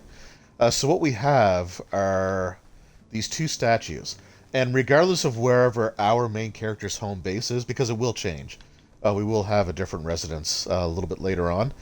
These statues will come with us. So we've got Memento of Mark of the Assassin, and then we have the Memento of Legacy. So whenever we want to access those DLC expansions, we basically interact with the statue, and then Varric will tell the story of that sort of DLC chapter. Legacy is pretty brutal. So my plan is to do Mark of the Assassin during Act 2 of the 3-act game, right? So during Act 2, I'm going to do Memento of the or Mark of the Assassin because it's sort of an intermediate level one. But then Memento of Legacy, I am going to do during Act 3. The difficulty does scale, I think, with sort of like the level range that you're in. But I want to save those for later on in the game. Alright, so also in our home we've got this writing desk. So this is where we receive letters that will give us like side quests, or if we complete side quests we may receive one of these letters later that gives us our reward. And the reward will also be like, I think there's a chest that they'll go into. So let's just take a look at what we got here. Okay, so we got bait and switch. So it says, Hawk, you might be interested in something that's come up. A contract of mine by a fellow by the name of Anso is asking around for someone competent regarding a job, and I suggested you. He always pays well, so he basically tells us where to meet him. So we'll take that. A letter from Ephemeral. So this must be the person that we worked with. The Black Emporium is a DLC shop that we can go to. And Duty is the thing that we got from with Sebastian, and this is basically the one of the chanters trying to convince us not to do it, but we're gonna do it. All right, and then we can talk to her mother. Servitude for a year. They should be nobility. If wishes were poppy, we'd all be dreaming. You mean this is real? No wonder I can't wake up. And here I thought that Ferelden you ran off with was a mage, not a jester. Your mother was supposed to marry the... Yeah, Gamlin isn't super stoked that we're here. You don't get to stay the favorite when you do that. Where is Father's will? If I could just see for myself. It's not here, all right? It was read, it went in the vault. No one needed to look at it again. So again, like that, like our mother's, I don't know how old she's supposed to be, but she looks like she's 20 with gray hair. But the will, that is sort of a big thing that we will be dealing with throughout Act 1. Nobility, Mother, but not much else. Why don't you ever talk about them? The Amels have been a noble family in Kirkwall since Garahel drove out the Fourth Blight. But we've always carried magic in our blood. It's been a stain on our lineage. No family of good standing would ever marry into a line with magic. When I chose your father, I was bringing more magic into our line, not less. I think that's what hurt my parents the most. I know the Amels were nobility, Mother, but not much else. Why don't you ever talk about them? The Amels have been a noble family in Kirkwall since Garahel drove out the Fourth Blight. I don't know why, but whenever I hear Amels, all I can think of is like Green Arrow. It's been a stain on our lineage. No family of good standing would ever marry into a line with magic. Oh, did I just select that again? Okay, sorry. Bringing more magic I was taking a drink. I thought I selected something else. I think that's what hurt my parents the most. Did Grandfather mention Mother in his will at all? Our father died. I do kind of wish that, like, when you select the dialogue option, it would either, like, sort of gray out or just disappear. Okay, so we did both of those options. That touched a nerve. What's in there that you don't want us to see? Nothing. But you won't be seeing the bloody thing. It's still locked up on the estate, and that's long out of my hands. You didn't take your parents' will? It was no, he's kind of an idiot. You think I've been sitting here for 25 years waiting for... Well, idiot's probably the wrong thing. He has his issues. Perhaps I could speak to them. Was it the Reinhardts? No one you know. Get used to Lowtown, sister. That's where we're going to stay. Oh, I don't think so. So, I hate thinking badly of family. But did Uncle Gamlin seem a little slippery when he talked about Grandfather's will? If he... A little. say, invested money that was meant to be Mother's, do you think he would tell us? Gamlin can't say good morning without lying twice. Mother's been in such a fit of melancholy since Gamlin told her how angry her parents were about Father. She told me she wishes she'd died with Carver. Yeah, she's kind of a bit, Her childhood. I wish we could get some. I guess we'll just say that the mother character is kind of like just perpetually depressed. When this Deep Roads expedition comes through, we can buy her home back. Move to Hightown. Gamlin told me he gave the estate as payment to some slaver who beat him at dice. That sounds about right. Apparently, our ancestral home is now a base for slavers from all over Thedas. Good. Then we can break in, and I don't care if we kill them. I already talked to both of them about this. Gamlin said they guard the front entrance well. But Mother gave me her old key. She said it should unlock the cellar. Apparently the sewers run right beneath the house. That's right, we can slam them from the rear. Okay, so I think that's all we can do here.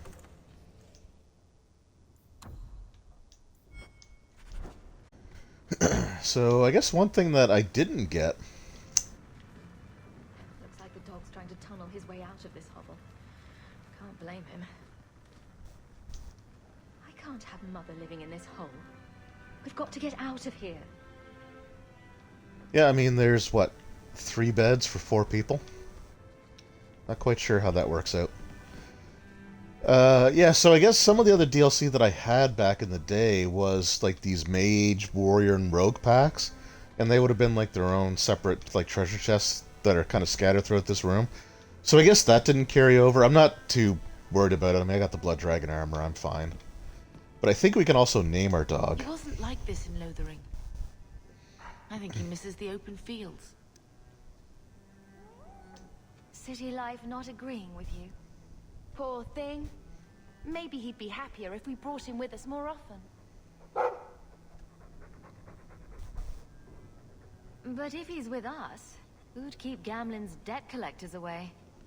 Take it. I'm sick of what's-his-name staring and panting.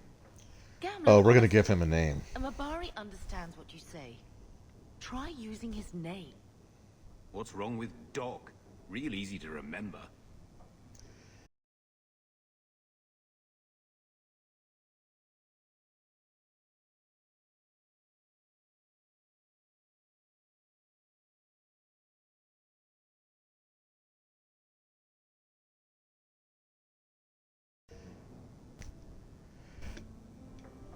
Okay, so, like, yeah, whenever the text window comes up for me to type stuff in, it does sort of put the stream on pause.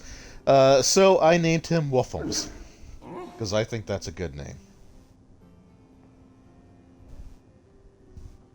Should tell him to the bed like Hogan's Heroes, or The Great Escape. I'll let you sleep. Yeah, he's a good boy. Alright, Wolfums. I think I can just summon him, right? Yeah, there he is.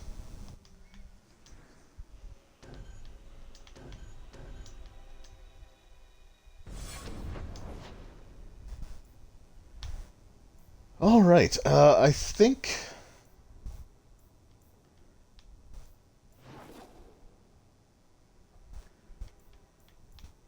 What's the one at the docks? Okay, that's duty. And what's up here?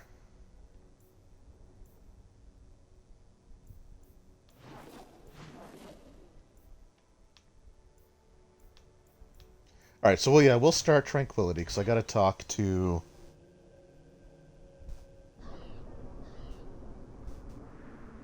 Every bunk bench come with a tunnel. Yep, no, Wolfums is the name that I'm going with. Tolerable restraint, Bethany. For a mage, you mean? I could also say for a hawk. But yes, for a mage.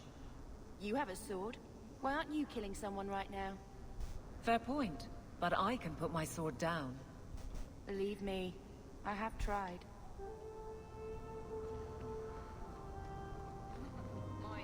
Yeah, I don't know what it is, but I always want to give like the dogs like super like just absurd names. Gather round all. I bring you a priceless treasure from the highest heights of Mount Davarus's travel. A pouch of Andraste's ashes. Verified by the scholar Genitivi, these ashes cure any ailment and provides virility in more intimate matters. Do I have a volunteer? I'll try. Just a small pinch, Sirrah. There you go. My God! It's gone! Cured by the Maker himself! That's enough. Clear out, you charlatans. Yeah, that was some snake oil. Swindler's nab goes straight to the carter's coffers. They must be stopped.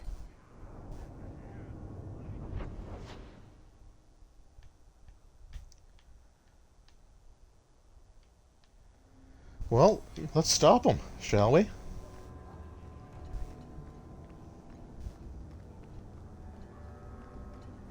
Hey there, lovely. Don't need swindlers, horn-swoggling people. Not a step closer. No refunds on the ashes, friend. If the Maker doesn't favor you... Not a step closer, huh? How about this? Does that do anything for you? Huh? Huh? I guess this is in Baldur's Gate Darklines too. There we go. Oh, you know what? Go get 'em, woofums.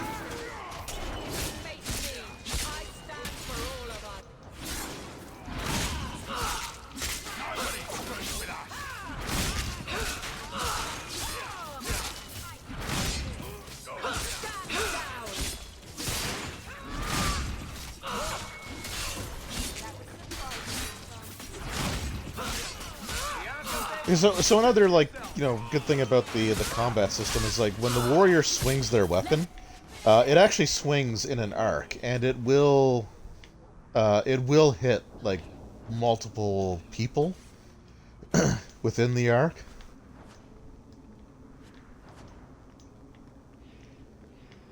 So again, that's kind of a cool aspect. Now, also, like, that combat section was really not bad, right? Because you just had sort of like the one group.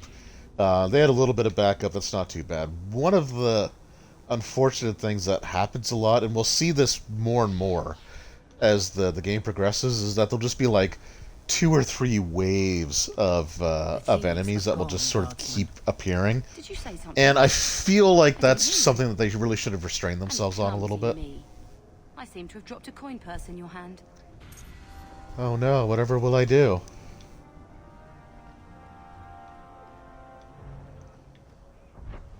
A coin purse with 1 gold. Although that 1 gold, like, quadrupled the actual money that I had, so I'm not going to complain too much. Alright, strength. 1 in strength and then 2 in a con.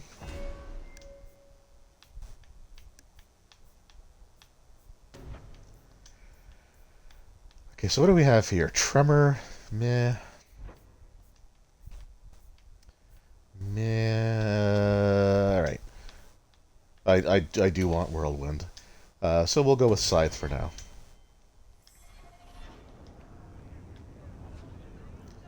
Actually, can I sign? There we go. Okay.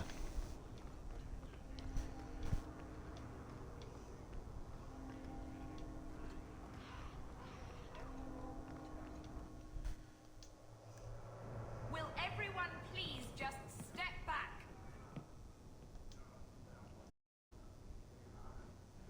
Ooh. Okay, you know what? I can't remember if the donations mean anything or not. My mother's in labor. The baby's come early. Can anyone help her? So I think I'm actually going to hold off on starting that one until I have a little bit more gold. Because like I said, I'm not sure if it makes a difference or not, but it might make her more, like... It could make getting the information a little easier, so I think we're going to sort of hold off. on that. But we will go to the docks at night, and we will start the duty quest. These streets should be safe at night. Care to help out with that? Yeah, so here's where we're going to see these waves of enemies. So each section of the town at night has like their own sort of street gangs that operate, and you'll fight their like thugs multiple times. If you fight enough groups of them, eventually you can actually go up against like their leadership and remove them from the city. So right now we've got these Redwater Raiders that we have to contend with. Okay, I do want to assign that there.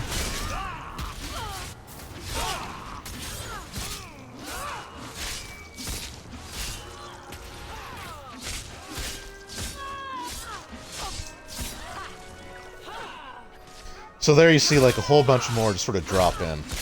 And I didn't get a good angle on it, but the problem that you'll see here is that they'll just sort of appear in midair and drop down. Like that. There we go. So there you kind of got an idea. And again, we're seeing like multiple waves that they probably didn't need.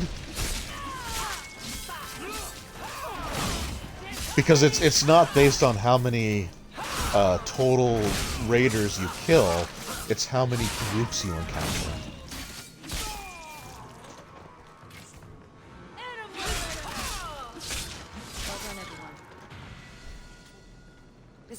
So that's like I mean, honestly, as far as the combat goes, that's kind of the biggest issue. It's just the fact that it's a little drawn out, like it's a little overdone.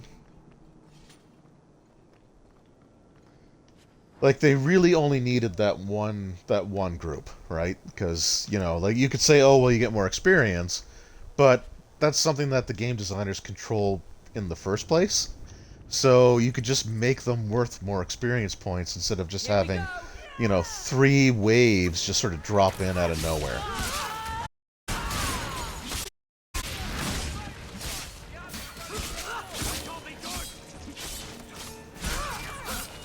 And there's wave 2.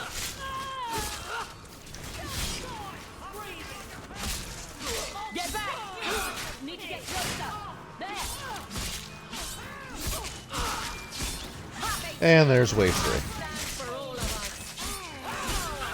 So I think that was like one of the criticisms, is that like the combat system was refined but felt repetitive. And that's the like the single biggest reason why, right? And it's unfortunate because as the game draws on, it really kind of wears on you.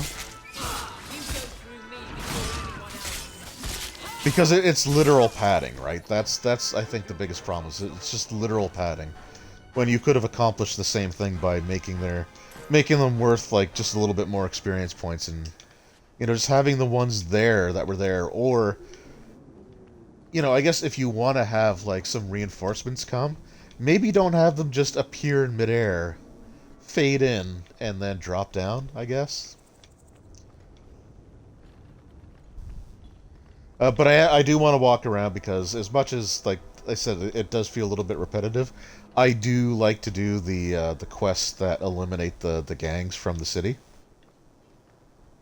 I can't wait to see what... Alright, a badly copied leaflet. Take back our streets. Ferelden refugees. Canary soldiers. Who next? Devinter slavers snatching children out of their beds. Okay, that feels a little too, like, politically charged. Can you imagine? Mother gave all that up for father.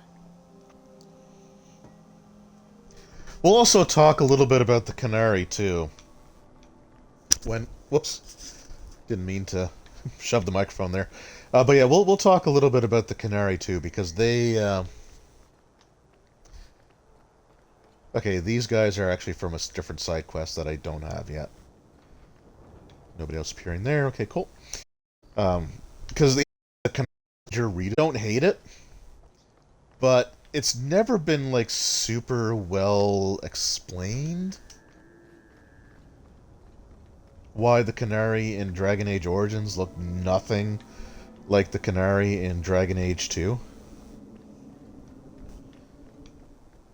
And the other thing, like the Canary in Dragon Age Origins, like there were like sort of like the race that were most identified with the Canary, but the Canary themselves was actually a religion or philosophy more than it was like an actual than an actual race of people. So actually, here we go. You always know what they want. Absolutely nothing.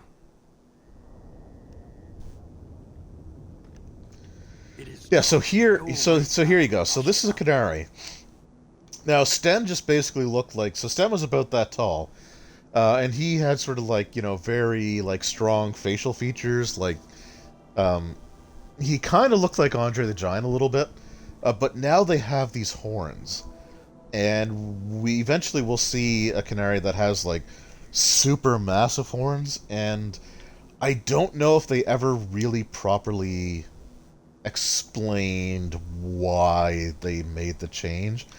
I feel it was just one of those things that they really wanted something to really set the Canary apart from a visual standpoint when they were coming up with the concept of Dragon Age 2.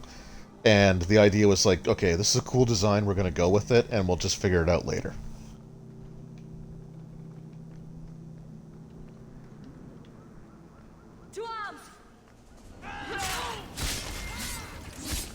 So these are the Flint Company mercenaries that Sebastian's going after, because they hurt his family, and by hurt, I mean they basically like they wiped his family out.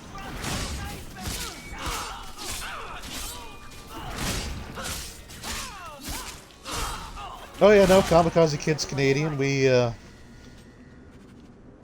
used to be roommates actually for a period of time. We've known each other for a long time, and then he moved to Ontario. I can't do that. I don't think I can do that. Well, you're not a thief, Aveline. Why would you do it?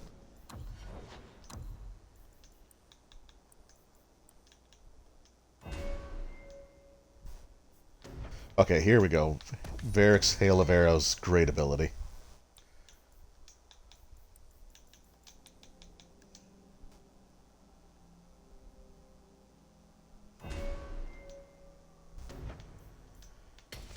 Okay, we're going to stick with Sword and Shield for now, for her. And then Bethany, we'll get her up to 20 magic, 17 willpower. So eventually I want to get her Fire Ice.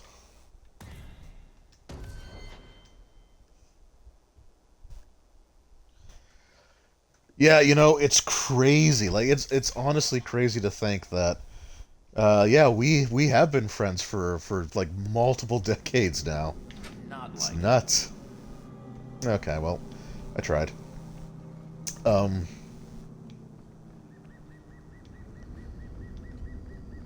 it was like the year 2000 when we really started hanging out, wasn't it? 2000, 2001? I think it was like the summer of 2000. That's the other crazy thing, is that it's been, what, 13 years since he moved to Toronto. Just, time flies, man. Time flies.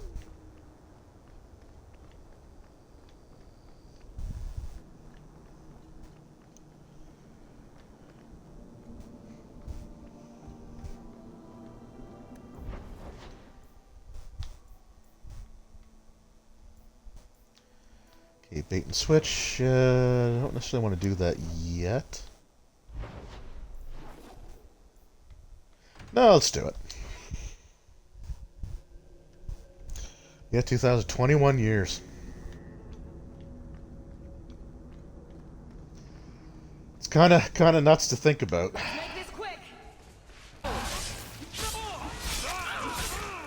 Highwaymen in the city?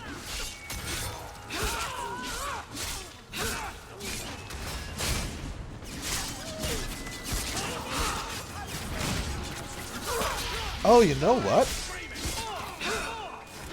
I gotta pay attention to the audio here.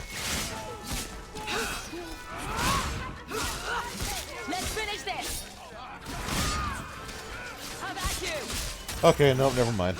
I thought I heard them whistling for reinforcements. So it was like, if they did that, that's actually kind of a cool detail. It's still somewhat like, you know, poorly implemented, but if they actually would have had that like whistle for reinforcement, would have been kind of neat. Seems to be unhealthy.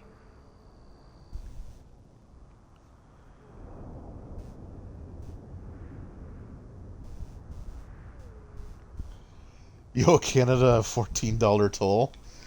Yeah, I'm sure it's fine.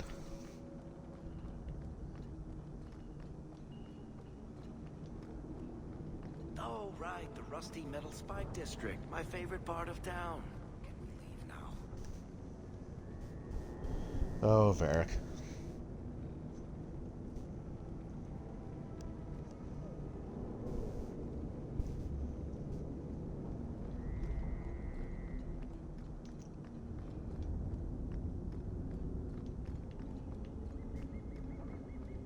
I think Uncle Gamlen comes here.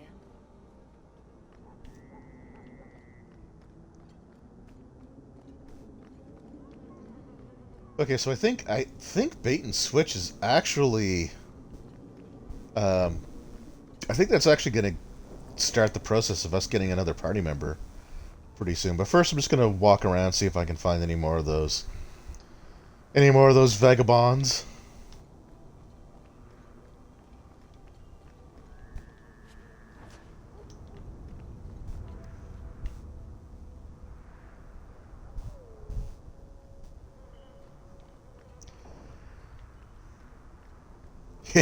Yeah, they probably will apologize when you go to pay for it. It is the Canadian way, after all. You can't spell away without A. Looks like a fight. Be ready. There we go.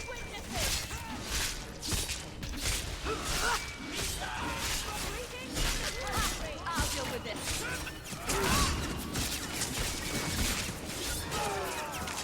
Oh, you know what? That wasn't someone whistling for reinforcements. That was the sound of the hail of arrows.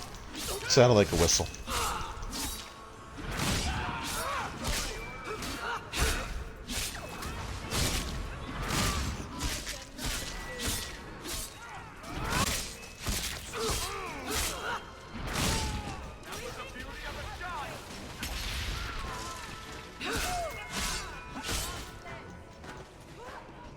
Okay, she just died.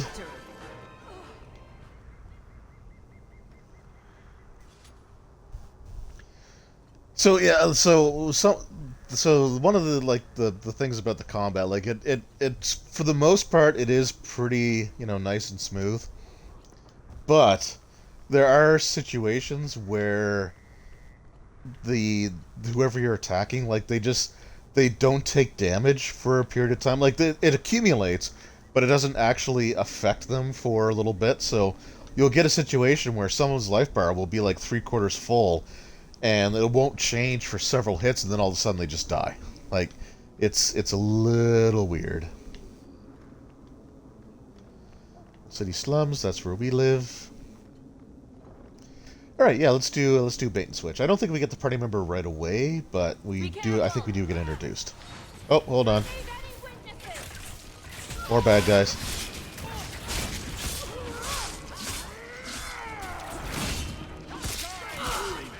Canada. Yeah, that's like the big misunderstanding, right? It's just it's just CND, but you know, because we say it as Canadians, they think that there's like the letter A thrown in there.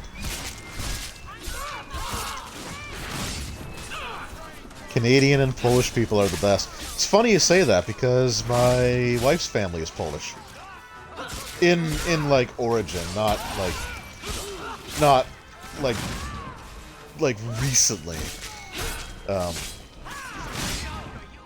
The last, at least the last, you know, couple of generations have lived in North America, but they're from Polish descent.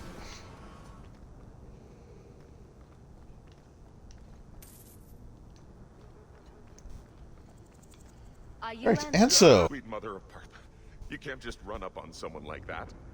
Are you the human that Fenrir told me about? The one looking for work?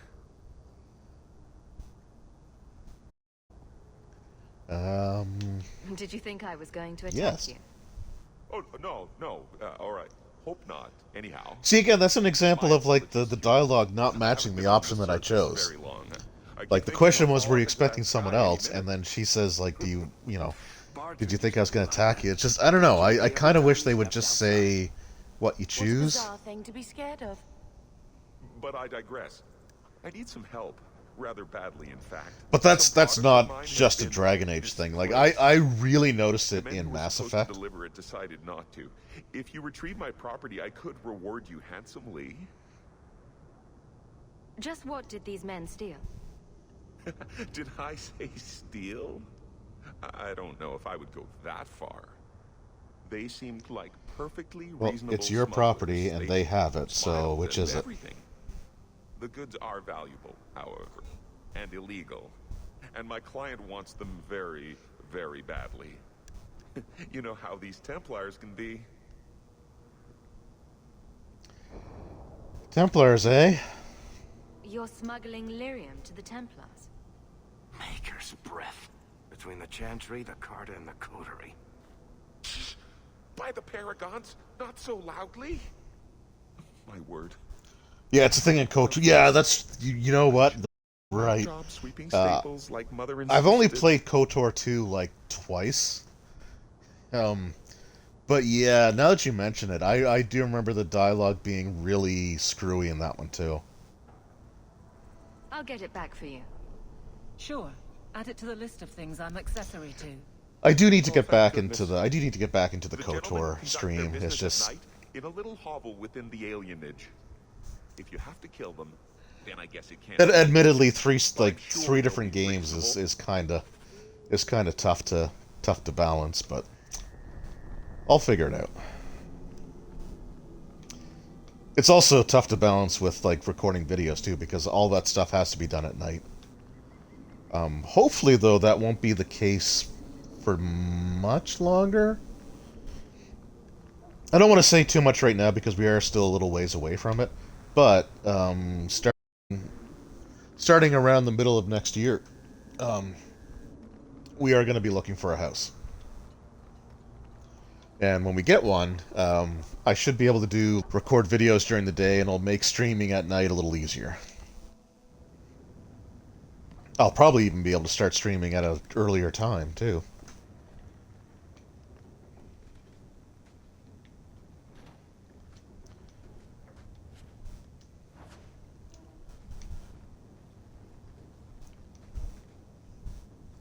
Oh, how was the weekend at my wife's? Oh, it's always great. Like I really enjoy going there. Yeah. Should have known. Should have known that was gonna happen, but no, it was always great. Like I really enjoy going there and get along super well with her parents. They're like just really great people. Got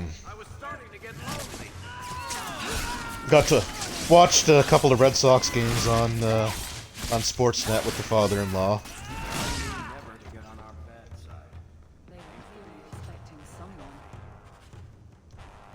And it's empty. Waste of bloody time. Who put us up to this? I guess we had no choice but to go back to Anso and tell him.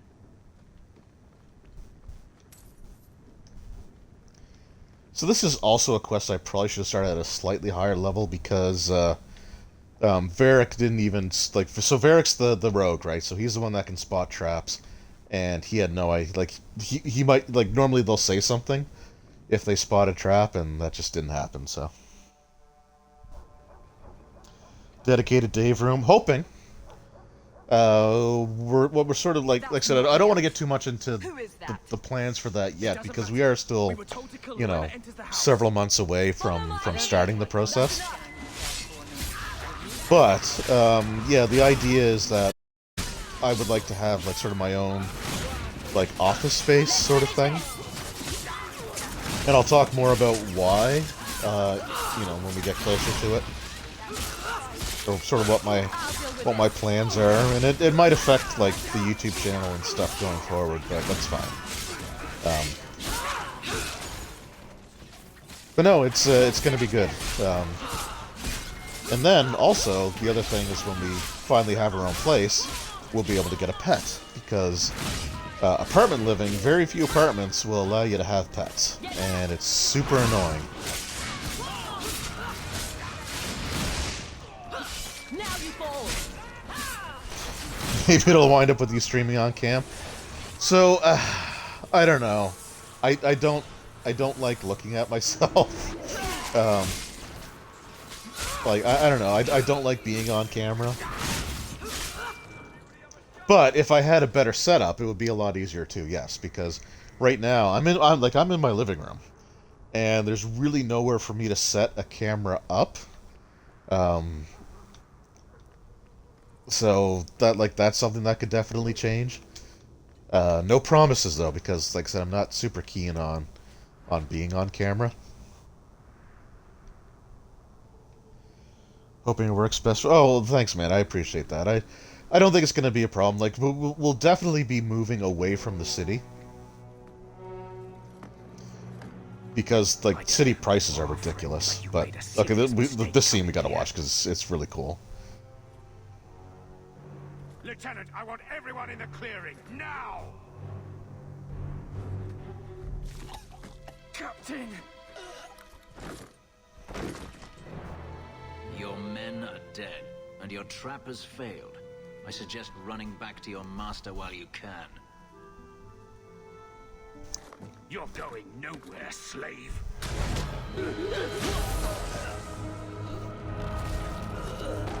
I am not a slave.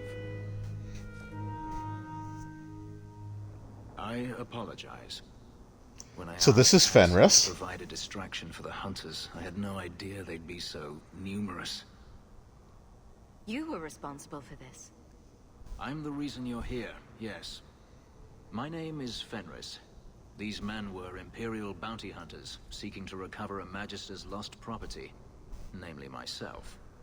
They were trying to lure me into the open. Crude as their methods were, I could not face them alone.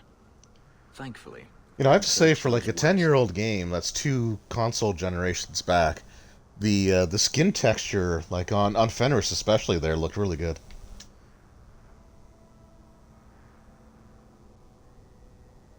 If you couldn't fight them, why not just run? there comes a time when you must stop running, when you turn and face the tiger. If they were really trying to recapture you, then I'm happy I helped. I have met few in my travels who have sought anything more than personal gain. If I may ask, what was in the chest? The one they kept in the house? It was empty. Nothing. I suppose it was too much to hope for. Even so, I had to know. You were expecting something else? I was, but I shouldn't have. It was bait, nothing more. Bait for the Switch? You didn't need to lie to get my help. That remains to be seen.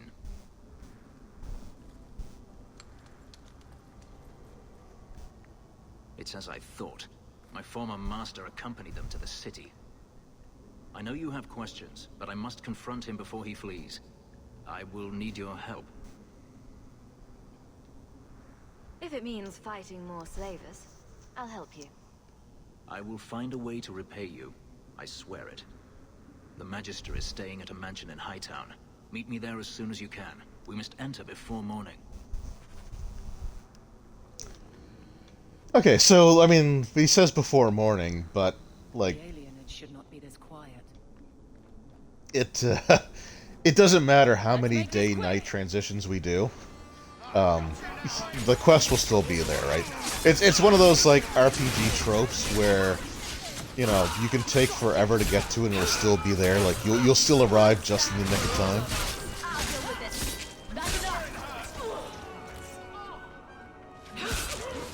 And there's another wave.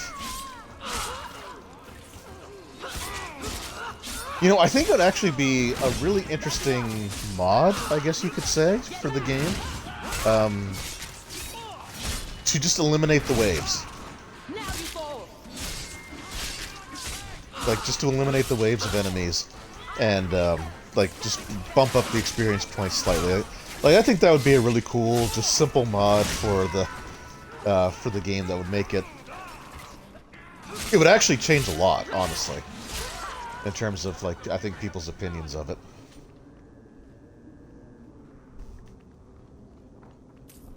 That and maybe the introduction of a few more maps. Like, so, like, we'll definitely see the map situation as the game goes on. But I will say, like, you know that the game designers were aware that they really, like, blatantly abused recycling maps when both, like, the DLC expansions, Mark of the Assassin and Legacy, where, like, one of the top, like, selling points of it is explore new areas.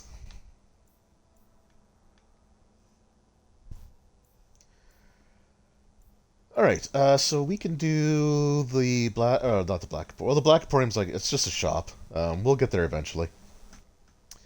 But I think we'll do Birthright first, and then Bait and Switch. And then I'll do, like, the missions on the coast. And we will end tonight's stream with us returning that medallion. I don't think these are going to take super long to do.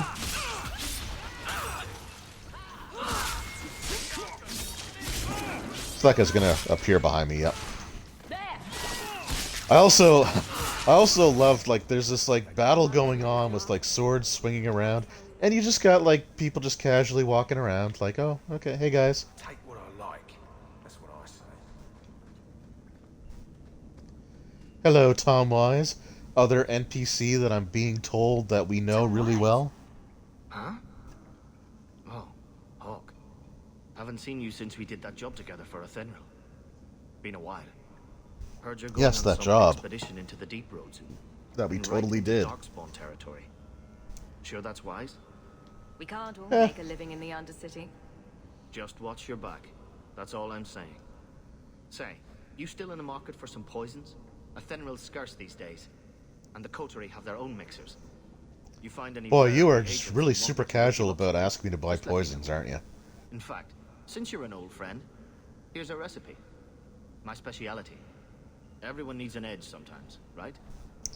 Since you're an old... I've been here for a year. Do you really consider someone to be an old friend if you've only known them for a year? Where else can we go? Nowhere, that's where.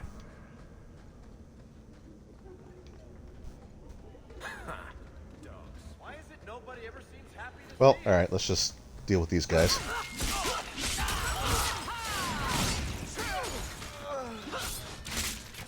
Go down! You're gonna regret this! I'll tear you apart! I'd also like to know sort of what goes into the decision-making of some of these, like, health bars.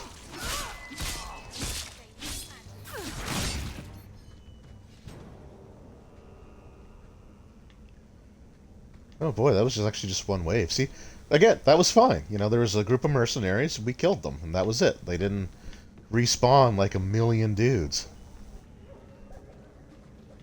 Hey. This is my territory. Oh, okay, that is connected to... Well, I won't say it. I think we'll be seeing him again relatively soon.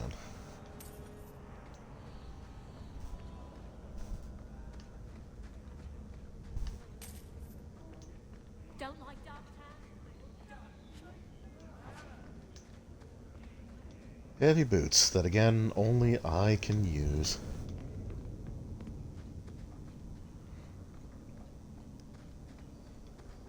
I think this is the cellar door. Let's go in and see why Gamlin lied. Yeah, that jerk. Oh. Well, while we're here, let's steal from ourselves.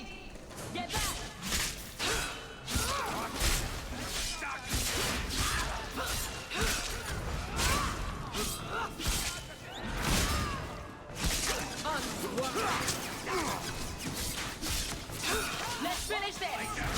Get back!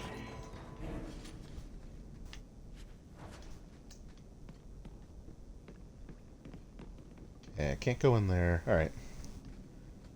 I keep thinking that this is like a Greek, but I don't think it is. I think it's just literally Yeah, it's just literally the way that the moonlight shines on it.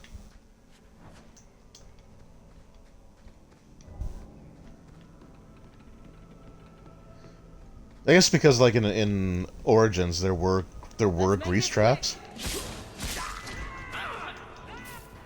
Oh, he's gonna appear behind me and attack me soon. There he goes. Now that is an ability that like a dual melee weapon wielding rogue could do as well.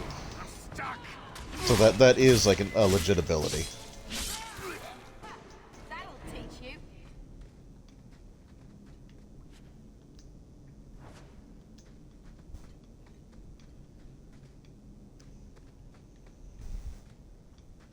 See, and again, like those were nice, nice simple combats.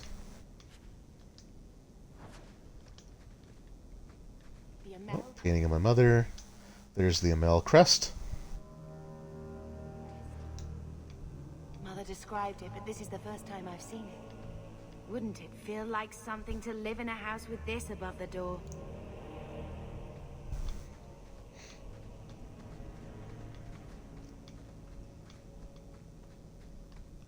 Looks like a fight. Be ready. Oh, what is that? Webs? I mean, there's no spider, right? Right? Like, are these gonna be slavers with spiders?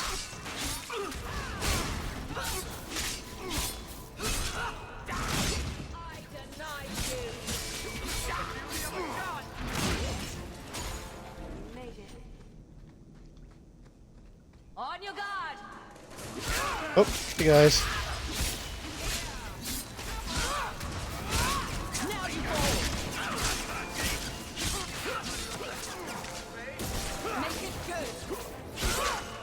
Yeah, that Varric's Hail of Arrows is such a good ability. A coral fragment.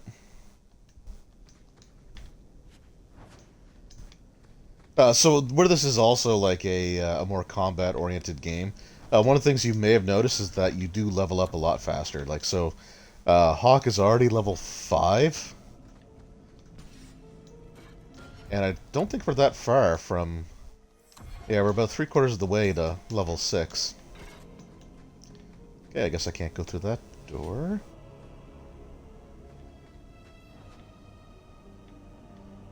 And another thing with Dragon Age 2 is the trick of bring up the radial menu to see what you can interact with. I don't know if it actually works here.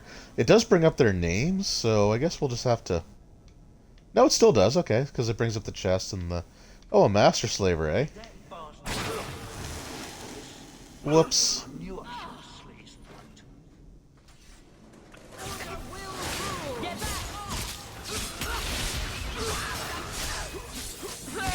Okay, but shouldn't you guys also be getting caught in the poisonous gas?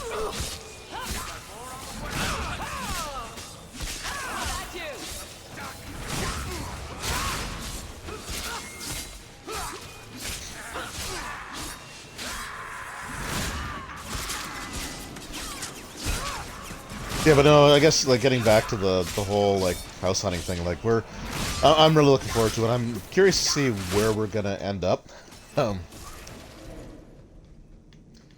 because like the wife's job is like she can literally work from home, right? So, and her entire team that works under her, like they can all work from home. So, it's not really a situation where we have to worry about like her getting to the office every day or like commuting or things like that. So the only thing, as long as we have like high speed, This is it. then we're gonna be okay. Mother needs to see this as soon as possible. But yeah, I'm so tired of... We'll take it to her right now. I'm not gonna miss this building. I'll just say. Blood's blood and all, but Now the people that we rent from have been nothing but great to us. Like we've had no problems with that. It's just other like sort of annoying things like having only a single washer and dryer for an entire apartment building, and usually not being able to get clothes into it until like 1 o'clock or 2 o'clock in the morning sometimes, because people just like I don't know what it is about like the laundry room during the day, but it's just always in use. So like just being able to do laundry anytime that we need will be nice. Maybe... To my daughter Leandra, and all children born of her. Oh, is gambling gonna get busted? Hightown and all associated revenues. Check out the part where Gamlin is left only a stipend, to be controlled by you. Well. You're the one who ran away, Leandra. What happened to love is so much more important than money. It is. You didn't even come home for the funeral. Oh, excuse me. You're a week old. Oh, just choked on nothing. Mine was looking after a life you abandoned. How long was I supposed to wait? Told your wife about the one machine. Yeah, it's. I mean, it's not like a massive building, but it's still. Like when we first moved in, there were 2 of each. There were 2 washers, 2 dryers, and we were always able to. Like, at that point, we were always able to get access to it whenever we needed it. It was, it worked out a lot better. And like if you had a whole bunch that you had to do, you weren't taking the machine up like longer and longer and longer because you could use both of them at the same time, and it was fine. And then one of the washing machines broke down. So for a while we had 1 washer and 2 dryers, and then one of the dryers broke down, and they just, instead of replacing them, they just took them out. And it's been like two or 3 years now since that happened, so they're obviously never bringing them back in. If it wasn't for the blight, and like honestly, the washing machine kind of sucks. Like that's the other big issue with it is that there's just Sister, I'm sorry. I shouldn't have done it. But when if you put when you take your clothes out, I don't know if it's an issue with its draining or what it is, but there's always this gunk on the clothes. Like there's a lot of times where the clothes will look worse coming out of the wash than when they went into it. And it's just stuff that rinses right off, right? And we've tried everything. Like I've tried smaller loads of laundry, less soap. There were times where I would actually put the wash through or the laundry through a second wash, like no soap in the second one, just a second wash, with just so that I could just basically get rinsed again, and it just always comes out looking awful. So. It sucks that, like, not only is it hard to get to, but on top of it, it usually makes your stuff look worse. Why don't you go pick up something at the market? You could use some air. What? Hey! Yeah, get out of here.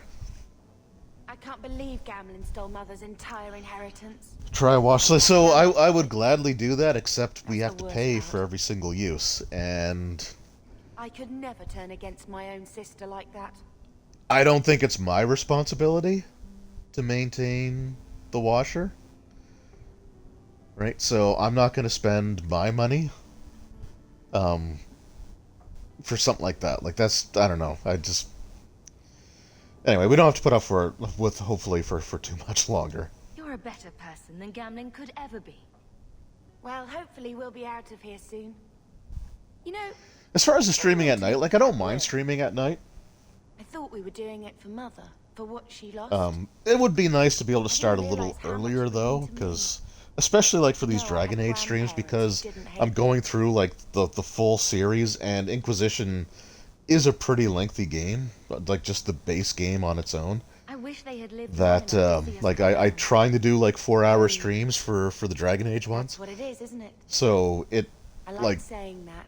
It has me staying up until 4 a.m., which is a little rough. We're not running away again. But I don't know. We're coming home. Like it would be nice to be able to start like at 10. Well, 10 o'clock my time, 9 o'clock Eastern. And then that way, like, a 3-hour stream or 2 or 3 hour stream wouldn't be that late at night.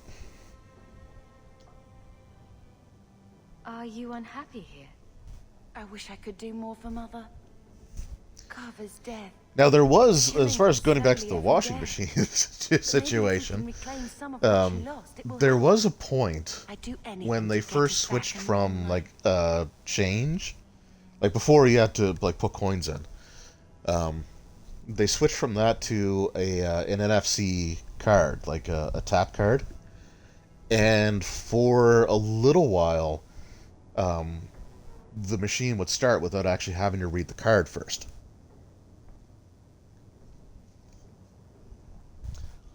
And considering how crappy a job it did, Why did Mother and Father work so hard to I, keep I you you know, safe? I had no problem taking Could advantage it of have that. been so bad?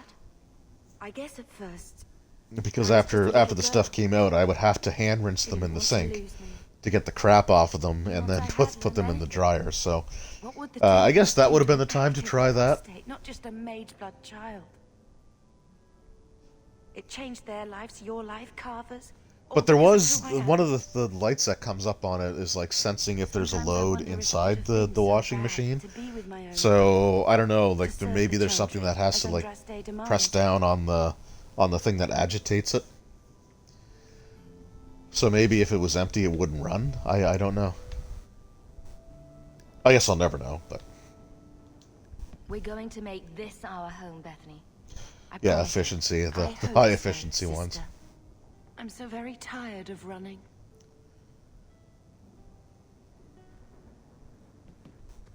Oh, I can talk to her again.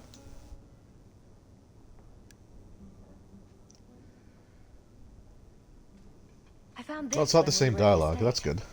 I thought you should have it. Is it? I think this is Mother's betrothal portrait from when she was supposed Oh, to right, marry it's a the gift. Comte. Look. You can see the ring. You like it? I love it. My whole life, Mother's always been so sad and worried. All because of my cursed magic. I always wished there was some way to take that It's not burden that off her. bad. It's nice to have a reminder of a time when she still knew how to smile.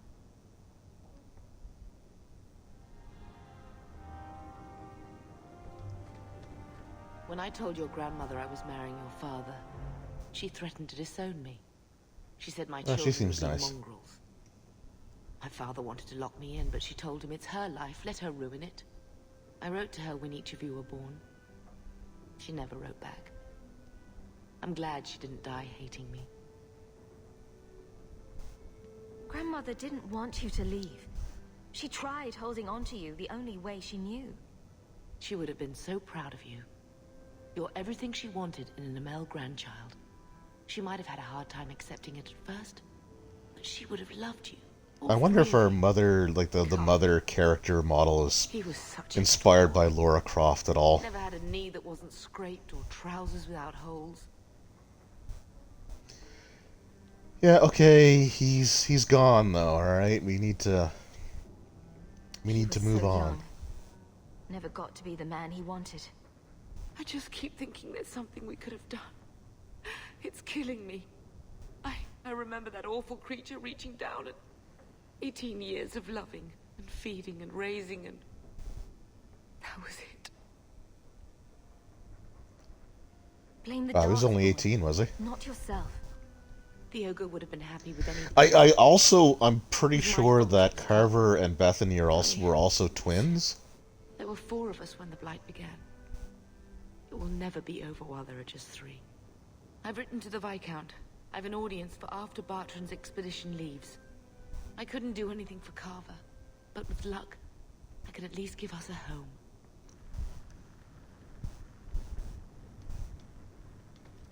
In one way, she is. Yeah.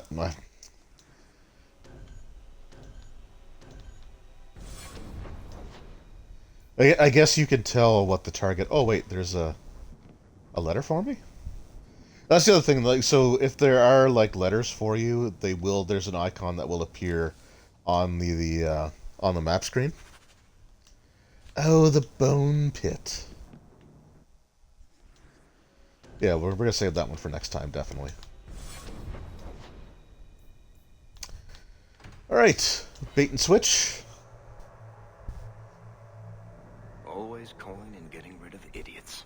Especially thugs who target the streets just because it's dark. Yeah, we don't like them. We're gonna fight a whole bunch of them. Now, the Hightown map was always the trickiest one for me. to actually clear of these like bandits, or these guardsmen pretenders. Oops, wrong thing.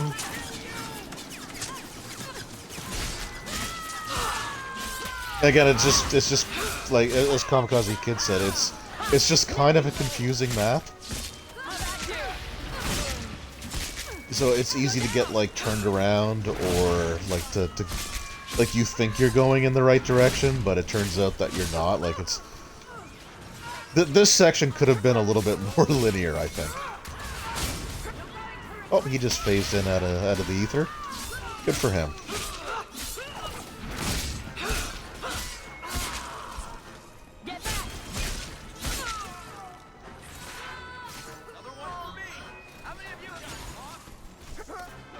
A few.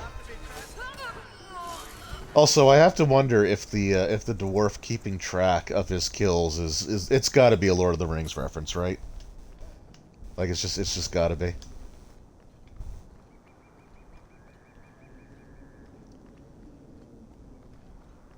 Okay, so the red light district. I don't think there's ever the red lantern district. I don't think there's ever bandit groups that appear here. Let's make this quick. I'll cut you good. I would love to.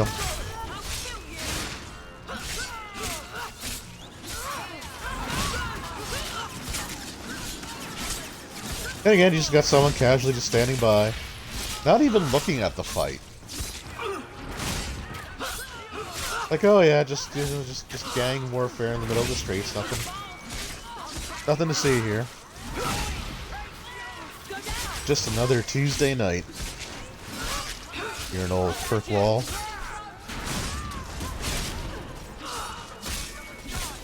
They're gonna kill me. So even though it's been a while since I've got to run it, and the last couple of times that we were hoping to come back to it kind of fell apart, one of the interesting things about the original releases of the Dragon Age role-playing game, like the tabletop version, was that the sets, so the box sets, they kind of lined up with the locations featured in the video games. So the very first set 1, was based in Ferelden. And it, it had, like, the locations and, stuff that you would have kind of seen in the original Dragon Age Origins. Set 2 came out after the release of Dragon Age 2. I just want to see if there's anybody up here. I don't think there is. They would have appeared by now, right? Yeah. So Set 2, which was like from levels 6 through 10, the setting portion of the book was based in the Free Marches, of which Kirkwall here is like one of the locations in the Free Marches. So that was kind of neat. And then Set 3 really had some stuff for Orlais. And Dragon Age Inquisition, a significant portion of it takes place in Orlais. So it was kind of neat. But I've heard nothing with it. The way that they handled it. It's why I'm kind of hopeful I wouldn't put it past him. that we'll see a new book come out when Dragon Age 4 releases. I don't think it's a super strong possibility. Truth be told, like it's definitely a long shot, but I would love to see something else come out for the Dragon Age role-playing game. And when the 4th game comes out, because the 4th game is supposed to take place, or maybe not take place, but it's supposed to feature the Devinter Imperium, from what I've heard. Actually, Sortel, I think you're the one that told me that. So credit to you for, like, I'm not trying to steal that information as if like I found it on my own, but if that's the case, oh, I just said that, didn't I? He's a wealthy mage with great influence. So, like, if that's the case, though, it would be really cool to have a book that focuses on the Imperium. So, again, super wishful thinking, for sure, but fingers crossed. Okay, so Fenris is locked into the group, so we are going to take Varric because we need range support, and we're going to take our sister because we need a mage. Now, unfortunately, we're not going to see a lot of Fenris in the party. I'll try to use him a little bit, but like he and I are going to overlap quite a bit, being fighters that use like two-handed weapons. See, now Varric sees the trap. Could have used that before. But one of the cool things about Fenris here is, so like most of the party members that you get after the first few have their own like unique skill tree that they can use. And Fenris is got the Deventer fugitive thing. So those like white lines that you see on him, those are actual like lyrium tattoos that he could draw some abilities from. Now we can't take any of the powers yet because like they have to be slightly higher level before I can start digging into it. But that's kind of neat. So we get like some unique stuff from some of the other characters. But we'll also give him some Battle Master stuff just to differentiate a little bit.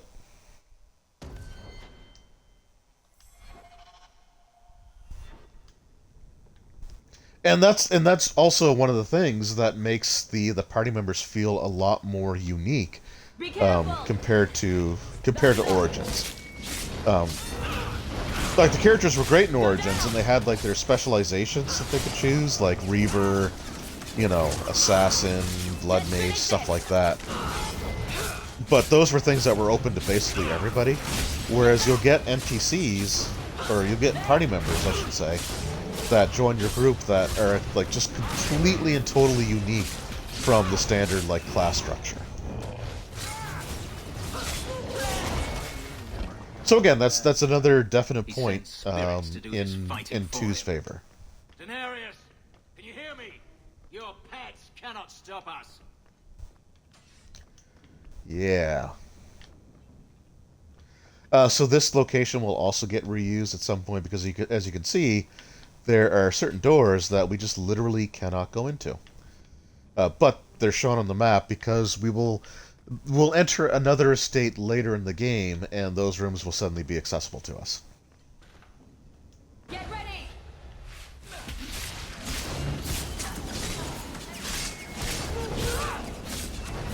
So, like this first stream, we're not going to see a lot of reused assets or reused maps because we're really not going to a lot of like. We're going to very different locations to start off with, but as the playthrough progresses, we will definitely see more and more examples of things being reused. I was going to say the Sword Coast. I'm a little bit stuck in D&D mode, I guess. But the Wounded Coast is probably the worst offender for reusing maps, which we'll see as we sort of get to it. Because there'll be all these, like, they're different locations. They're meant to be different locations, but they're all literally the exact same.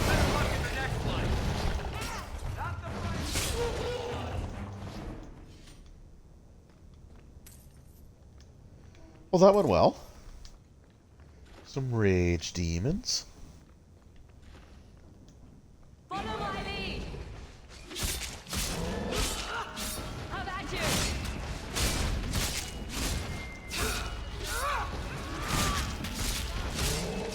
There. So it is kind of interesting playing as the warrior.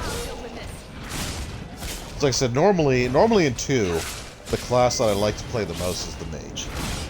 But I'm doing all 3 Dragon Age games, and I want to play. There's 3 games, and there are 3 classes. So I want to play a different class in each game. And I haven't really played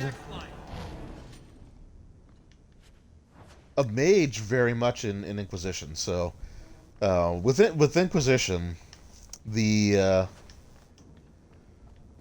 I first got it, so it was one of those games that I pre-ordered, I picked up on day 1, and I started playing it basically like right away. And I didn't get like super far into it, But there was an issue with my 360 because I had the 360 version, and there was just an issue with the hard, like something screwed up on the hard drive, and I couldn't get games to play. Like I couldn't get games to load. I couldn't get them to do anything, and the only troubleshooting method available to me after everything else that I tried was to reformat the hard drive, which means like losing everything. And I don't think cloud storage was a thing at that point. So I lost my save file, but the first character that I played was actually a mage. But then I lost that file, and then the really crappy thing is that reformatting the drive didn't work. Like, it didn't fix the problem. It still wouldn't load games. And then for whatever reason, like 3 days later, after not touching it for 3 days, everything just worked perfectly fine. So I didn't have to wipe all of my save files for every single game that I owned. But after that, when I actually played through and made it decently far, I was playing a warrior. And I remember because I had an ability that it would basically like grant my party members like a certain amount of toughness. I think like basically like extra hit points. That you had like temporary hit points would be like I guess the closest thing to it. And I remember like using that ability a lot. And I want to say that another one of my party members had the same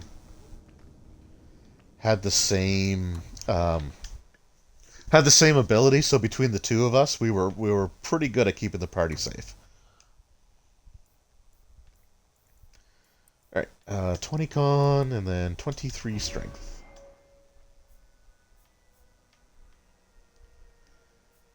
Yeah, I don't have, so I can't take specializations yet, but we're getting there. All right, so for two-handed whirlwind, so I'm level 6. I need to be level 7. Update killer blow, or do I try? What do we got for warmonger here? All right, we'll improve our pommel attack. I can't do that. Right.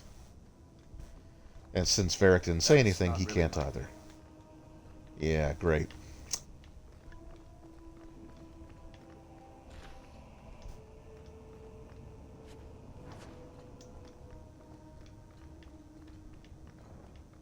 That should do it. Oh.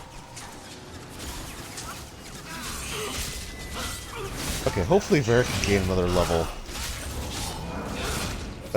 from this, and maybe I'll be able to open that chest.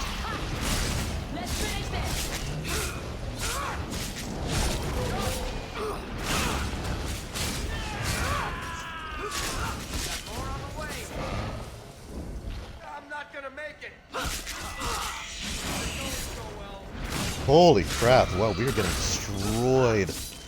I was not paying attention to that at all. Okay, Varric.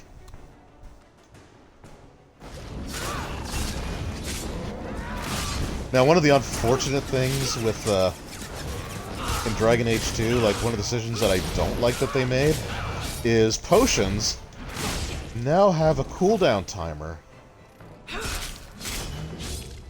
So as you can see, like I still can't take another potion. So that can make that situation very dicey. No, it doesn't matter any longer. I assume Daenerys left valuables behind. Take them if you wish. I need some air. Okie dokes. And we will.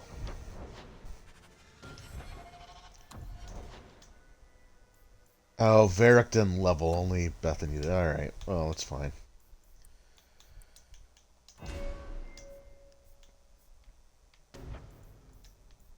Okay, let's improve that heal.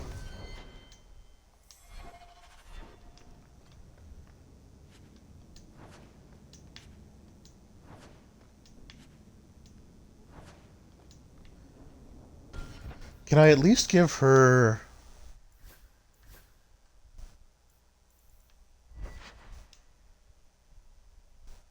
Yep, nope. So I can't even give them like... I can't even give them like helmets or stuff. Because yeah, so we found a pretty decent like... We found a pretty decent like hat or helm or whatever you want to say for mages. But I'm not a mage, and my mage sister can't wear it.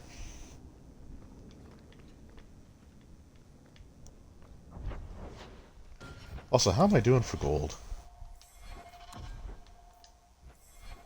16, okay, we need to get 50.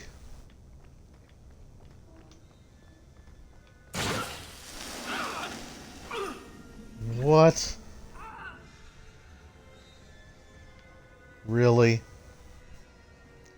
Why didn't that go off during, like, the 2 big fights that we had down here? Also, Varric, you suck at finding traps. I think for a while I'm just going to be increasing your cunning, because the dex, that's not enough. It never ends. I escaped a land of dark magic, only to have it hunt me at every turn. It is a plague burned into my flesh and my soul. And now I find myself in the company of even more mages. You can well, a mage. Directly. I saw you casting spells inside. I should have realized sooner what you really were. I mean, it's obvious. She carries big frickin' staff. Turn on you and strike when you It's still amazing that the Templars have a hard time identifying apostates. My sister is stronger than you think. You tell him, sis. I'm not blind. I know magic has its uses, but even the best-intentioned mage can fall prey to temptation. And then their power is a curse to inflict upon others. No one's stopping you from moving on, you know. I imagine I appear ungrateful. If so, I apologize, for nothing could be further from the truth. I did not find Denarius, but I still owe you a debt. Here is all the coin I have, as Anso promised. Should you find yourself in need of assistance, I would gladly render it. Like I said, I think they did a really good job with like the skin textures on him. I'm planning an expedition I might need help with. Fair enough. Should you ever have need of me, I will be here. If Denarius wishes his mansion back, he is free to return and claim it. Beyond that, I am at your disposal. It's strange too, because I don't think very many of the other characters actually have like that, like the pores and stuff represented. So I don't quite know why they did that. Oh, like why it was just sort of his character, but you know, it is what it is. Also, Fenris can be difficult to strike up a friendship with. I want to try to have good relationships with all of the party members. Alright, it's daytime. What do we got here? Tranquility, yeah, I'm going to hold off on that. I'm going to hold off on the Bone Pit as well, so let's make our way to the coast, shall we? So we'll start with the Wounded Coast.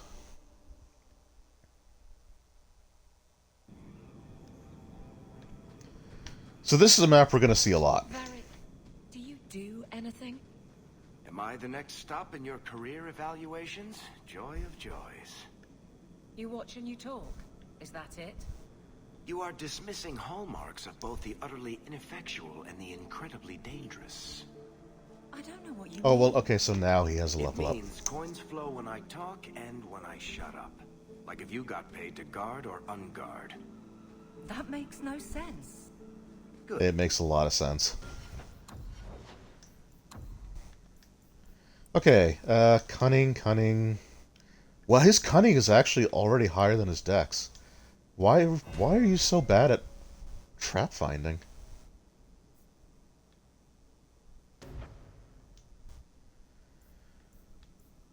Not a whole lot I can take here. What do we got for Saboteur? Sure, we'll do that. And then Aveline. Keep her stats a little more balanced.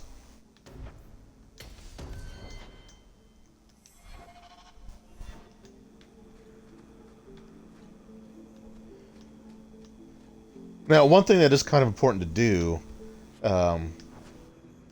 on these maps is to explore them, because you can find resources that you can use for crafting and stuff like that, like, you know, certain NPCs that you've known, that are friends with.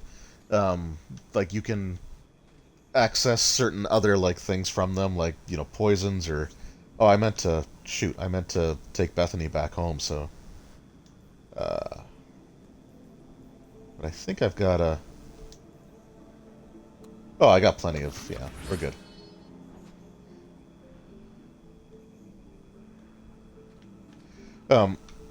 So yeah, so they can sort of get like more advanced like potions or other like resources, other stuff that you can buy from them. The more resources that you find.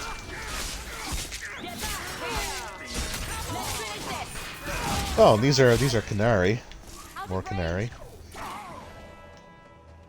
So these are Talvashoth.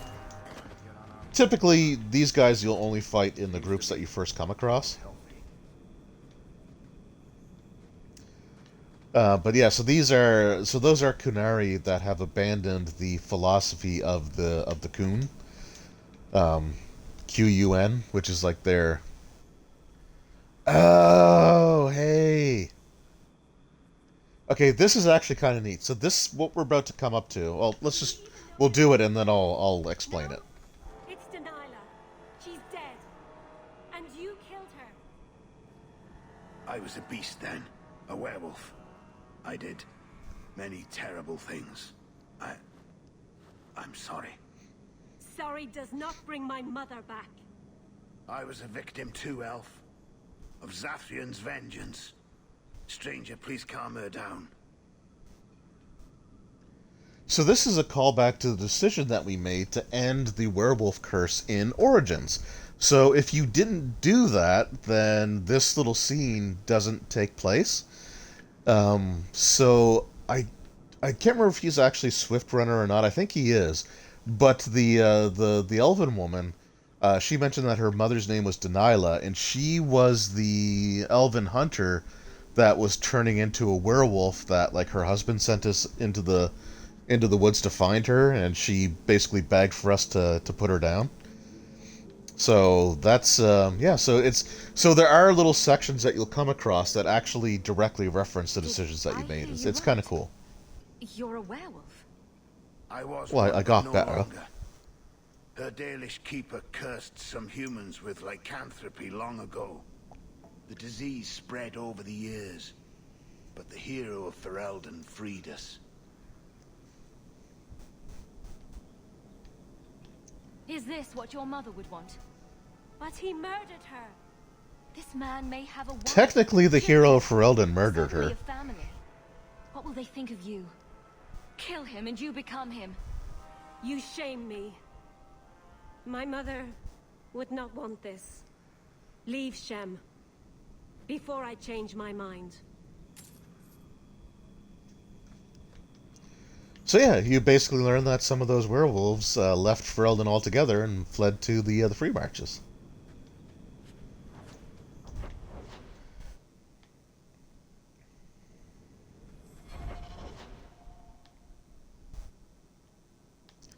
Oh, gosh dang it. One of the things, like, so the maps can be really easy to sort of misplace yourself in.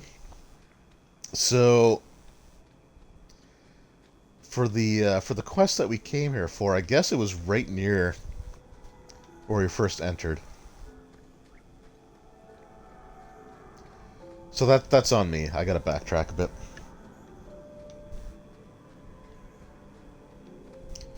So here we go. Up here.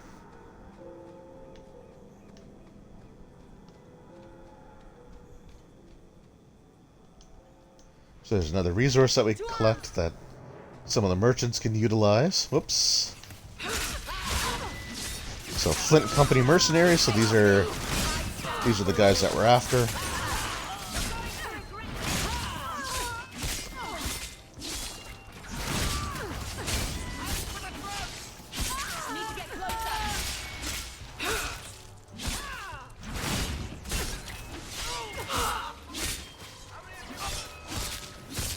And the mage spells look so cool in this game. I kind of regret not playing a mage. You know, I might be able to give you a hand with that. Yeah, well, it would be nice for a change. See his pie.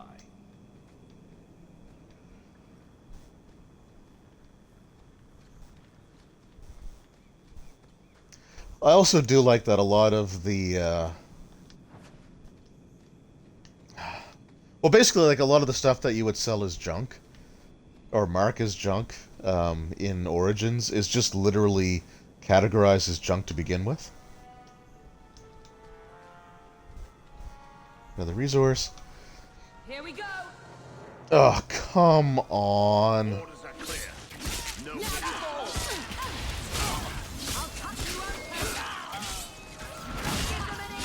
Why do there need to be giant coastal spiders?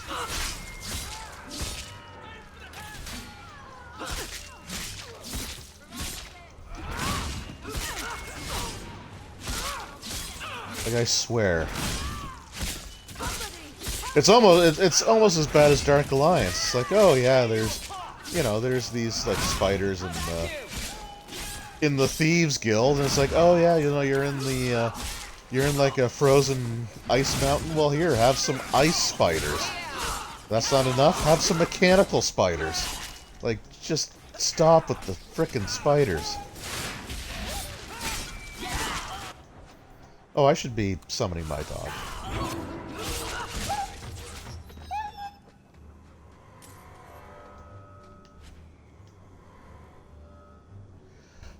Oh, awesome! Avernus's experimental. Okay, so again, that ties into the save file because we spared Avernus and we allowed him to continue his research as long as he did it humanely.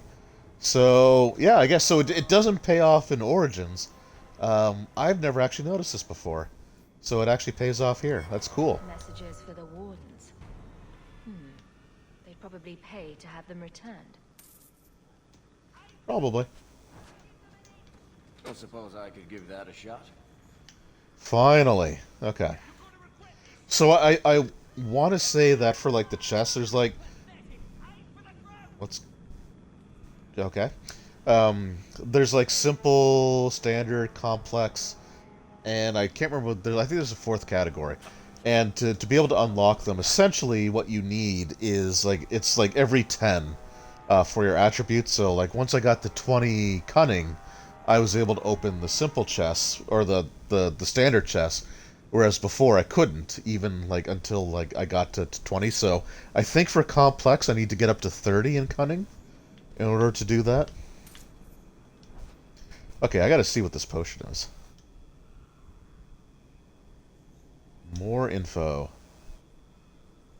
Okay, so it just gives you attribute points. I wonder what would happen if I allowed him to do whatever he wanted. Because that was an option, so... I don't know, I think that'd be kind of neat to find out. Alright, so what do we got here? I'll put one into Dex. So generally if I get these like free attribute points, I'll put at least one in a non-typical stat. Just because like they're all kind of useful for different things. Oh, what's going on here?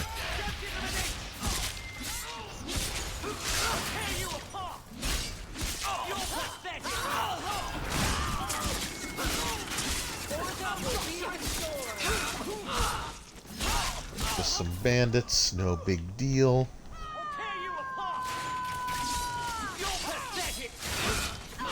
Now, at least this, like, second wave came from a different part of the map. So they're not quite just spawning in out of midair, but... So initially my plan to end the stream was to deliver that medallion. I don't think that's going to happen now. So I think what we're going to do to end this stream is I want to get to the ambush point, and then complete that quest. Or that section. And I think that also like takes us back to Kirkwall, and then we'll end it there.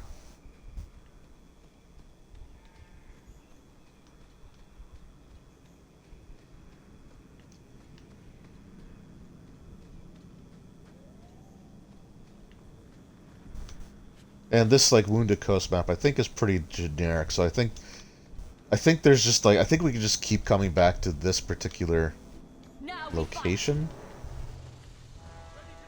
Oh, son of a. All right, we're just gonna bail.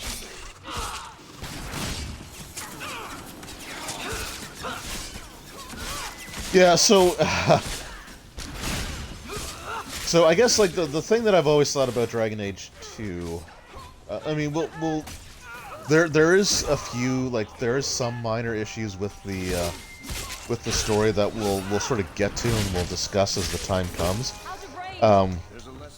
It's not a bad game by any stretch. Like, it's the weakest of the series in my opinion. That's just my opinion, but I feel it's the weakest of the series, but it's still decent, right? The first two acts of the game, I actually really enjoy.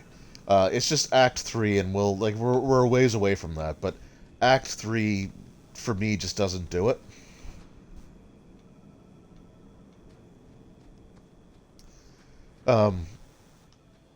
But yeah, so like the two biggest complaints with this game have always been the repetitive nature of the combat, and not because the combat's bad. It's just they kind of overdid it. So that was one of the issues, and the second one was the lack of maps, which again isn't super apparent yet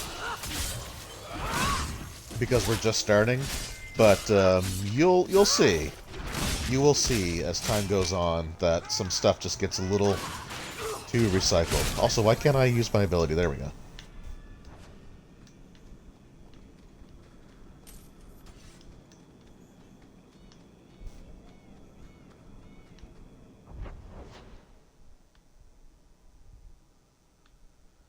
Telvishoth Cavern, I don't really want to go there yet. Here we go. Speaking of Telvishoth, though,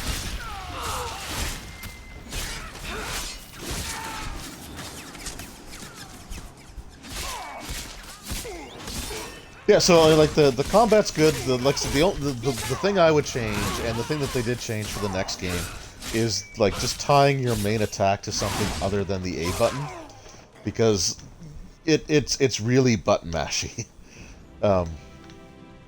In Inquisition, it's like the right trigger, I think, for your regular attacks, and that works really well. But I mean, the combat system is fine. It's well done. Like it plays well. It's just the multiple waves of enemies that you can come across, like in a lot of situations, that kind of drags it out. And like I said, I think it'd be a perfect mod for this game to take out those extra waves. Maybe add a few extra enemies to the very first wave, and then just like go from there.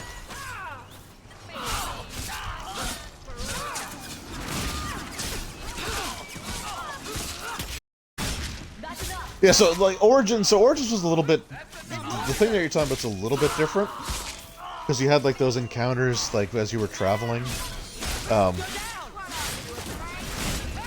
But like the thing with Origins is if you came across a group of enemies, like that group of enemies was on the map to begin with, and when you defeat them, you defeat them. The big problem with this one is like you'll come across a group of like these bandits, for example. You'll find a group of them, you'll fight them, and when you kill about 2/3 of them, then like another whole group of them will just appear out of nowhere. And like these bandits, by the way, this is where we came in, and they're just there. So it's like they just appear behind us, kind of thing. But then you'll fight wave after wave after wave. The one thing for Origins that was super redundant and annoying was encountering that stupid merchant, that dwarven merchant, on the road. Like you just like I was getting super annoyed by that. There might be some stragglers before the main group we can't handle.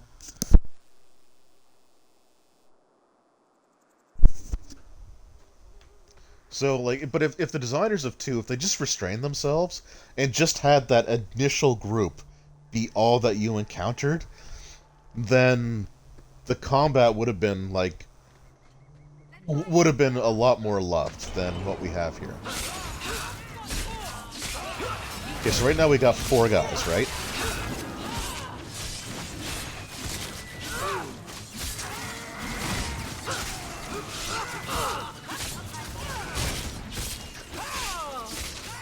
So we'll see if we get some more. Just pop in.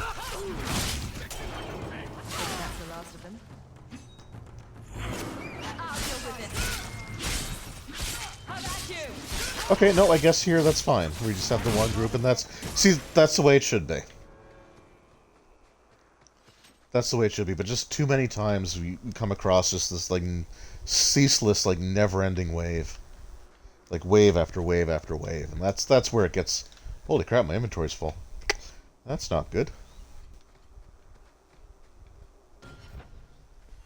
Well, you know what?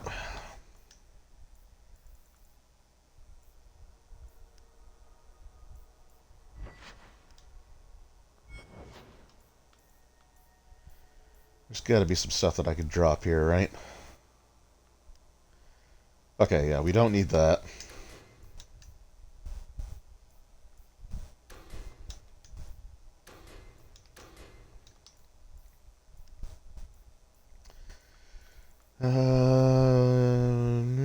Okay. Oh, geez, I picked up a bunch of this stuff, too. Okay, I don't even know where I got that. I think that is... Really? That's not tied to Sebastian? Interesting. String of Pearls, what is that? Plus 6 health. Enemies drop more coin, I'm all in for that.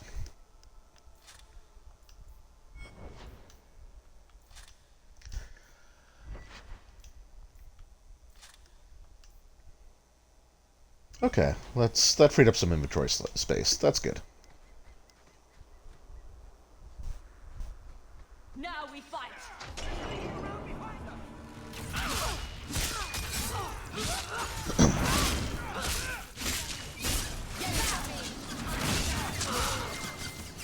Also, some of these guys got like stupid large health bars.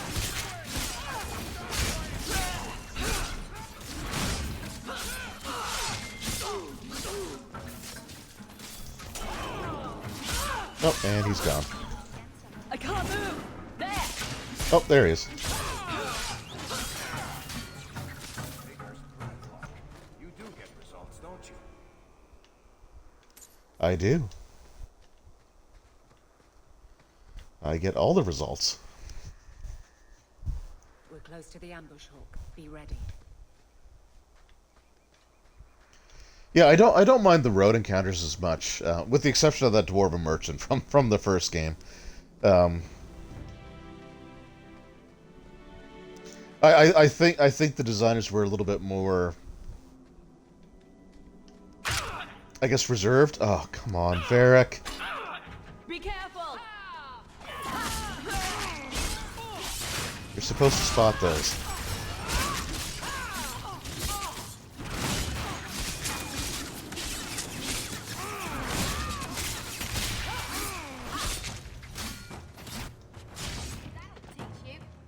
Oh, look, they brought their friends. Oh, nope, there we go. So there's another. Though, oh, god damn it. So this is why I like to play a rogue. Because Varric's finding nothing for me.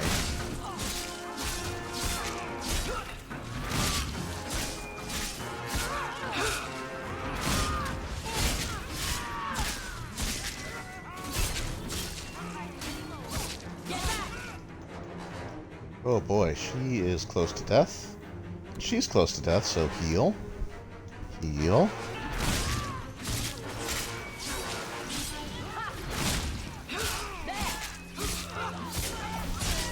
Okay, I think Bethany's just going down again.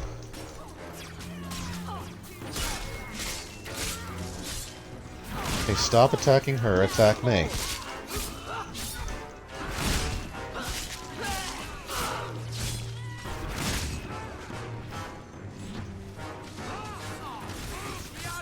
Good lord, where'd you come from?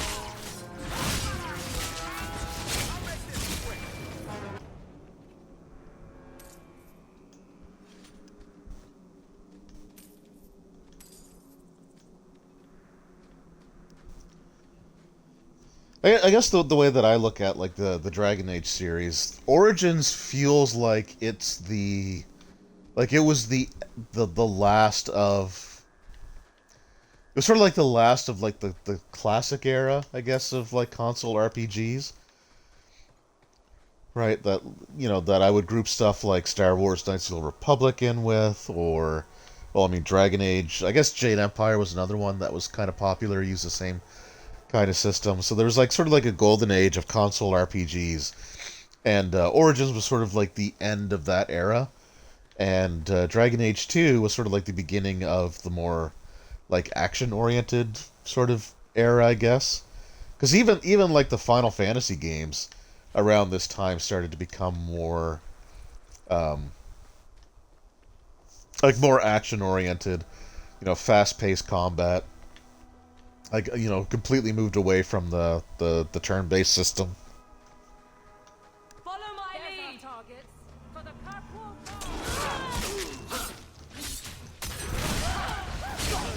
Well done, everyone.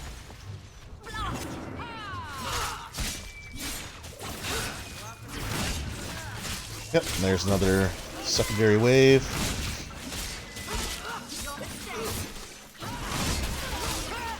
Not a fan of the bad guys using potions either.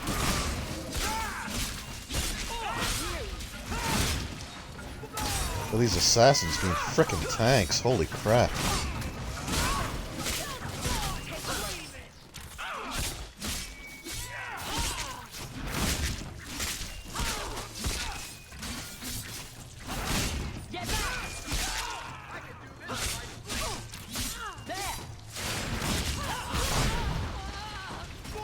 Oh, jeez, okay, a lot of stuff happened there all at once. Holy crap.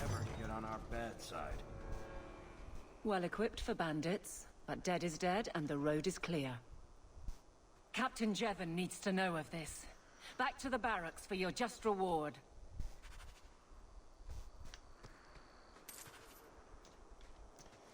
Alright, and I think, yeah, that's basically how we're going to end this stream. We are at about the 4-hour mark. I did take some, like, there was a few minutes getting started, and there was a break in between, but, it's closing in on 4 a.m. in the morning for me, so, yeah, we'll do this here, and we will call it a stream.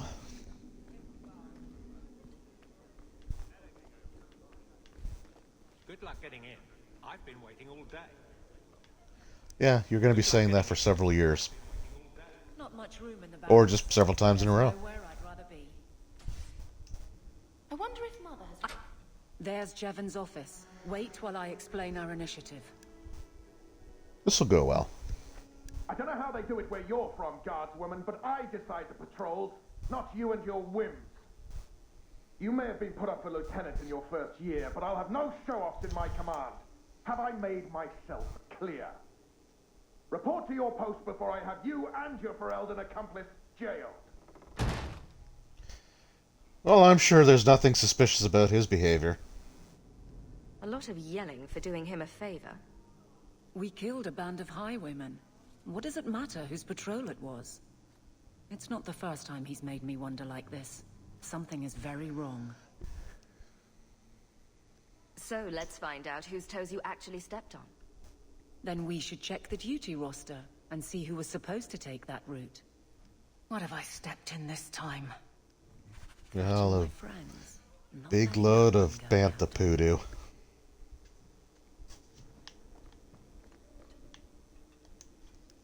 Aveline! I owe you for clearing that ambush the other night. Saved me a mess of trouble. Brennan, that route was yours? It was. Oh, that was easy. Patrol. I'd have been dead for sure. Single patrol, so just you by yourself walking out to the coast in the night? A lone guard isn't much of a patrol. Shouldn't need to be. That route was clear for weeks. First noise out of it was your big fight. The captain reassigned me after he heard what you did, and I passed the satchel to Donick for his patrol tonight. The satchel? Pay and order assignment. Captain has us run deliveries to the outposts during light duty. It's usually just an updated copy of the roster. The satchel for that night was heavy, though. Anyway, You didn't again, think to Aveline. look inside and see what it was? So the satchel gets heavy the same day we discover an ambush. Yeah, that's definitely just a pure coincidence, right? You're sure you want to pursue this? This is your superior we're talking about. If a guard has been put at risk, a good captain would want to know why. And if he's not a Yeah, I good can't captain, argue that. I want to know why. A messy way to pass information. Brennan already sent it along. Another guard is walking into the same trap. I can't let that happen. Brennan said Donick.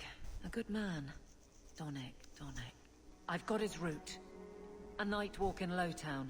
Let's go make sure his quiet patrol stays that way. Alright, let's do that and then we'll end it. Throw you out if you kick that wall one more time. Yeah, no wall kicking, guys.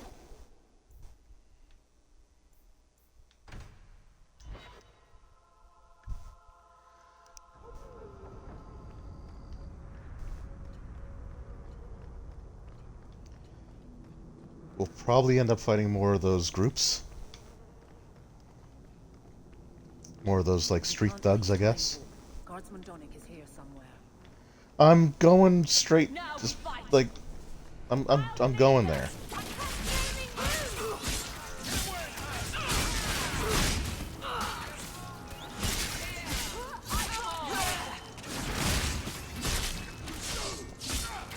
God, look at the frickin' health bars on these guys. They're like mini bosses.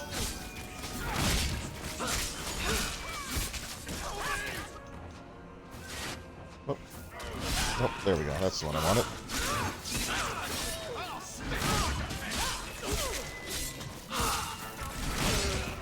It's only Donick. You'll be fine. Yeah. Donick is kind of important, though.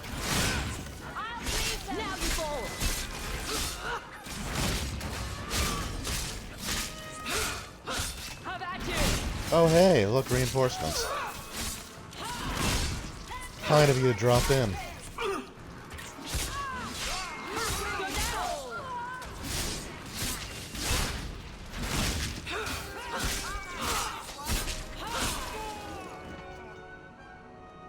Alright. Crud, I meant to sell some stuff off. Okay, cool. So, we actually... Alright, change of plans. We'll rescue Donick, but first... so what we actually did is we killed enough of those groups of bandits that we found where their, like, base of operations is. And we're gonna go take out their leader. And that'll actually render this section of the city safe until we get to Act 2, and then, like, a new group will come in. Be careful! Now you fall! Ignacio.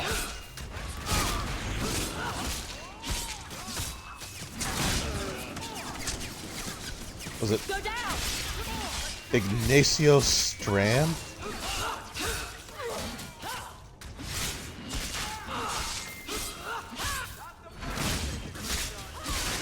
Yeah, his health bar isn't actually much longer than some of the others. It's kind of crazy.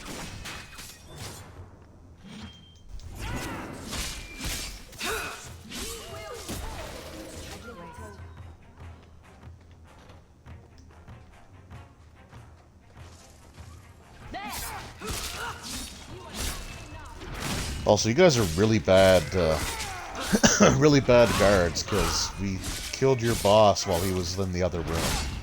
Like, maybe the sound of all those people screaming in pain should have brought you out to help out, but eh.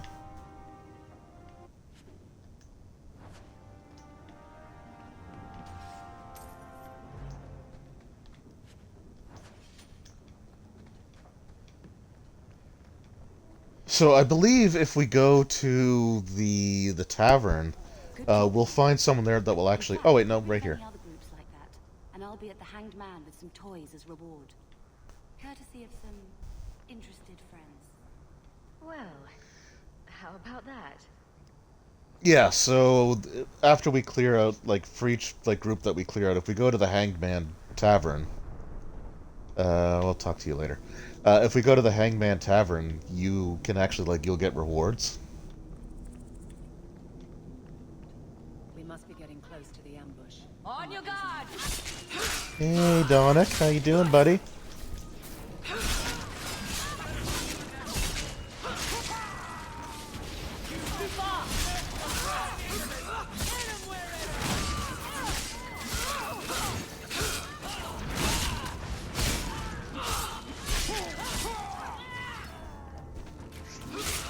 So again, like, the secondary wave really wasn't necessary. Just, you know, add a couple more...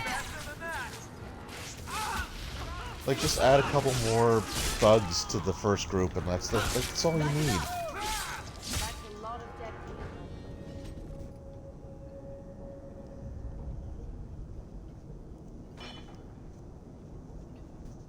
Who... Aveline? You're a beautiful sight. Guardsman. I was on patrol and they came out of nowhere. I took a few down, but there were too many at once. The captain said this route was supposed to be quiet. Yeah, the captain's full of The seal of the Viscount. excrement. Office details. City accounts. Valuable to a guild of thieves. A sacrificial delivery with one of our own. Captain Jevon will answer. I'd kill him. Well... Selling out his own? Forget guard captain. This man needs to be in government. Not now, Hawk. Jevon needs to see how justice works. This goes to the office of the Viscount. See, again, that doesn't really line up with what I... Anyway. The captain likes his thieves so much. Let's I guess it does a little bit, but... Prison.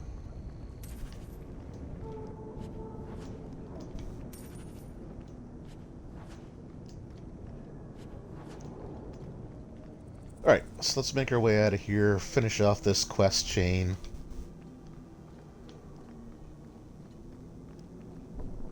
Okay, we'll go down here. I think there's a closer exit.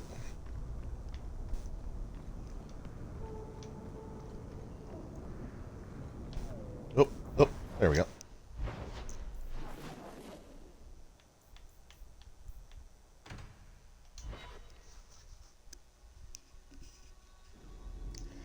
The way it should be. How much longer do I have to wait? How dare you! I am guard captain! I won't be treated like this! Ferelden, bitch, this was none of your affair! Correction, you were guard captain. We found a number of debts to suspect peoples. Such poor character. Yeah, he's kind of a jerk. Aveline Valen, have proven your loyalty and ability. The guard deserves better than him, Messire. Indeed. The Viscount would have you put your care for the men into direct practice. You will assume the captain's job. What? In due time. Fast track to success. There will be training, approvals, months at least. But don't worry, that'll all occur off camera. Than the woman who exposed this embarrassment. Resolve any outstanding business, guardswoman. You will be very busy. Again, though, off camera. Then you'll be free to do basically anything. until you go off camera again. Point the way, Hawk. Okay, so if I recall correctly, what's kind of weird about this is there should be the ability to talk to her like right away about the promotion, but I don't think I can do it until she actually walks out of this room. But there's nowhere I'd rather be. Or until I walk out of the room. Point the way, Hawk. Nope, okay. There we go. Varric, no. Well, you're the captain. Or you will be. It'll be easy. I'm not petitioning the Viscount to help you steal ownership of the Hanged Man. Steal? Madam, you wound me. Wound me.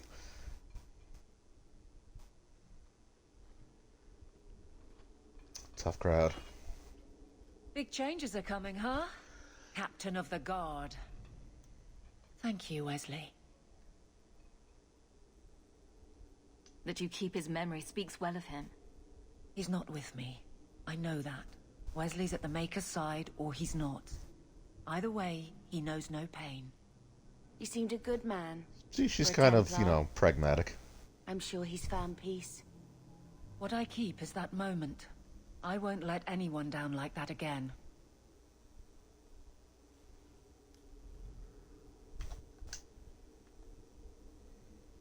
I don't see how you can take the blame for the Darkspawn horde. I put him to the sword myself, Hawk. At his behest. I know in my head that it was right. So did Wesley. But in my heart, that cut was cruel. I can't imagine the captain of the guard will like wandering in my shadow. It's not like this job means we're on opposite sides. The good you do, it seems rather appropriate. Not in this Besides, playthrough, anyway. I'll be making the patrol schedule, and I don't intend to lead from a desk.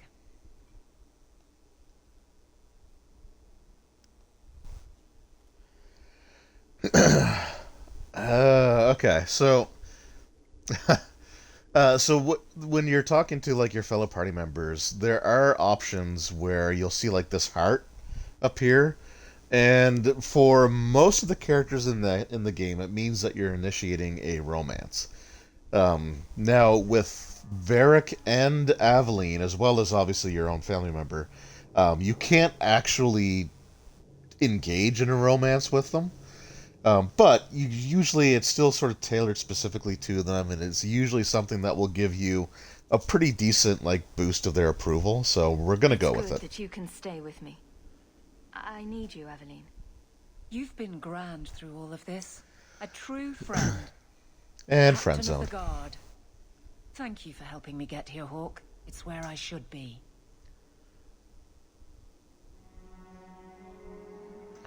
Yeah, so that gave us plus 10. So, all right, so there we go. So that was the first stream of Dragon Age 2, and so far, hopefully, Kamikaze Kid, if you're still here, I've been pretty gentle on it so far. Like I said, I'm trying to take sort of a balanced approach to sharing my thoughts on the game, because, like I said, it's the weakest of the three, but it's still not a bad game. It's just a little rough around the edges, we'll say. So I'm trying to be as fair and balanced as I can be. But I think we did pretty good so far. We are 18 gold into the 50 that we're trying to get for this expedition. Still lots of other stuff that we can do, lots of other quests. We are going to end it here, but on the next stream, we are going to return that amulet that was given to us by Flemeth to the Dalish, as well as complete the quest for... Why aren't you guys coming out? That's weird. It's weird what you're doing right now. Yeah, so we're going to complete that quest for Sebastian, and we're going to be getting a few more party members next time. It's going to be good. So yeah, I hope you guys enjoyed. Hope it wasn't too painful a stream, but I'm enjoying it so far. Like, that's the one thing that I will say. The first 2 acts of this game, great. The DLC chapters that they added with these mementos, fantastic as well. It's just sort of the end game stuff that gets a little bleh. But we got plenty of ways to go before we get there, and who knows? Maybe my thoughts on that will change by the time we actually get there in these streams. We'll see. But anyway, I just want to thank everyone for taking time out of their evening, night, early morning to check out the stream. Anyone watching it, on Twitch while it's sort of in that like on-demand period for a couple of weeks, or if you're watching this on YouTube, it means a lot to me. Hope you enjoyed, and I will see you all next time. Take care.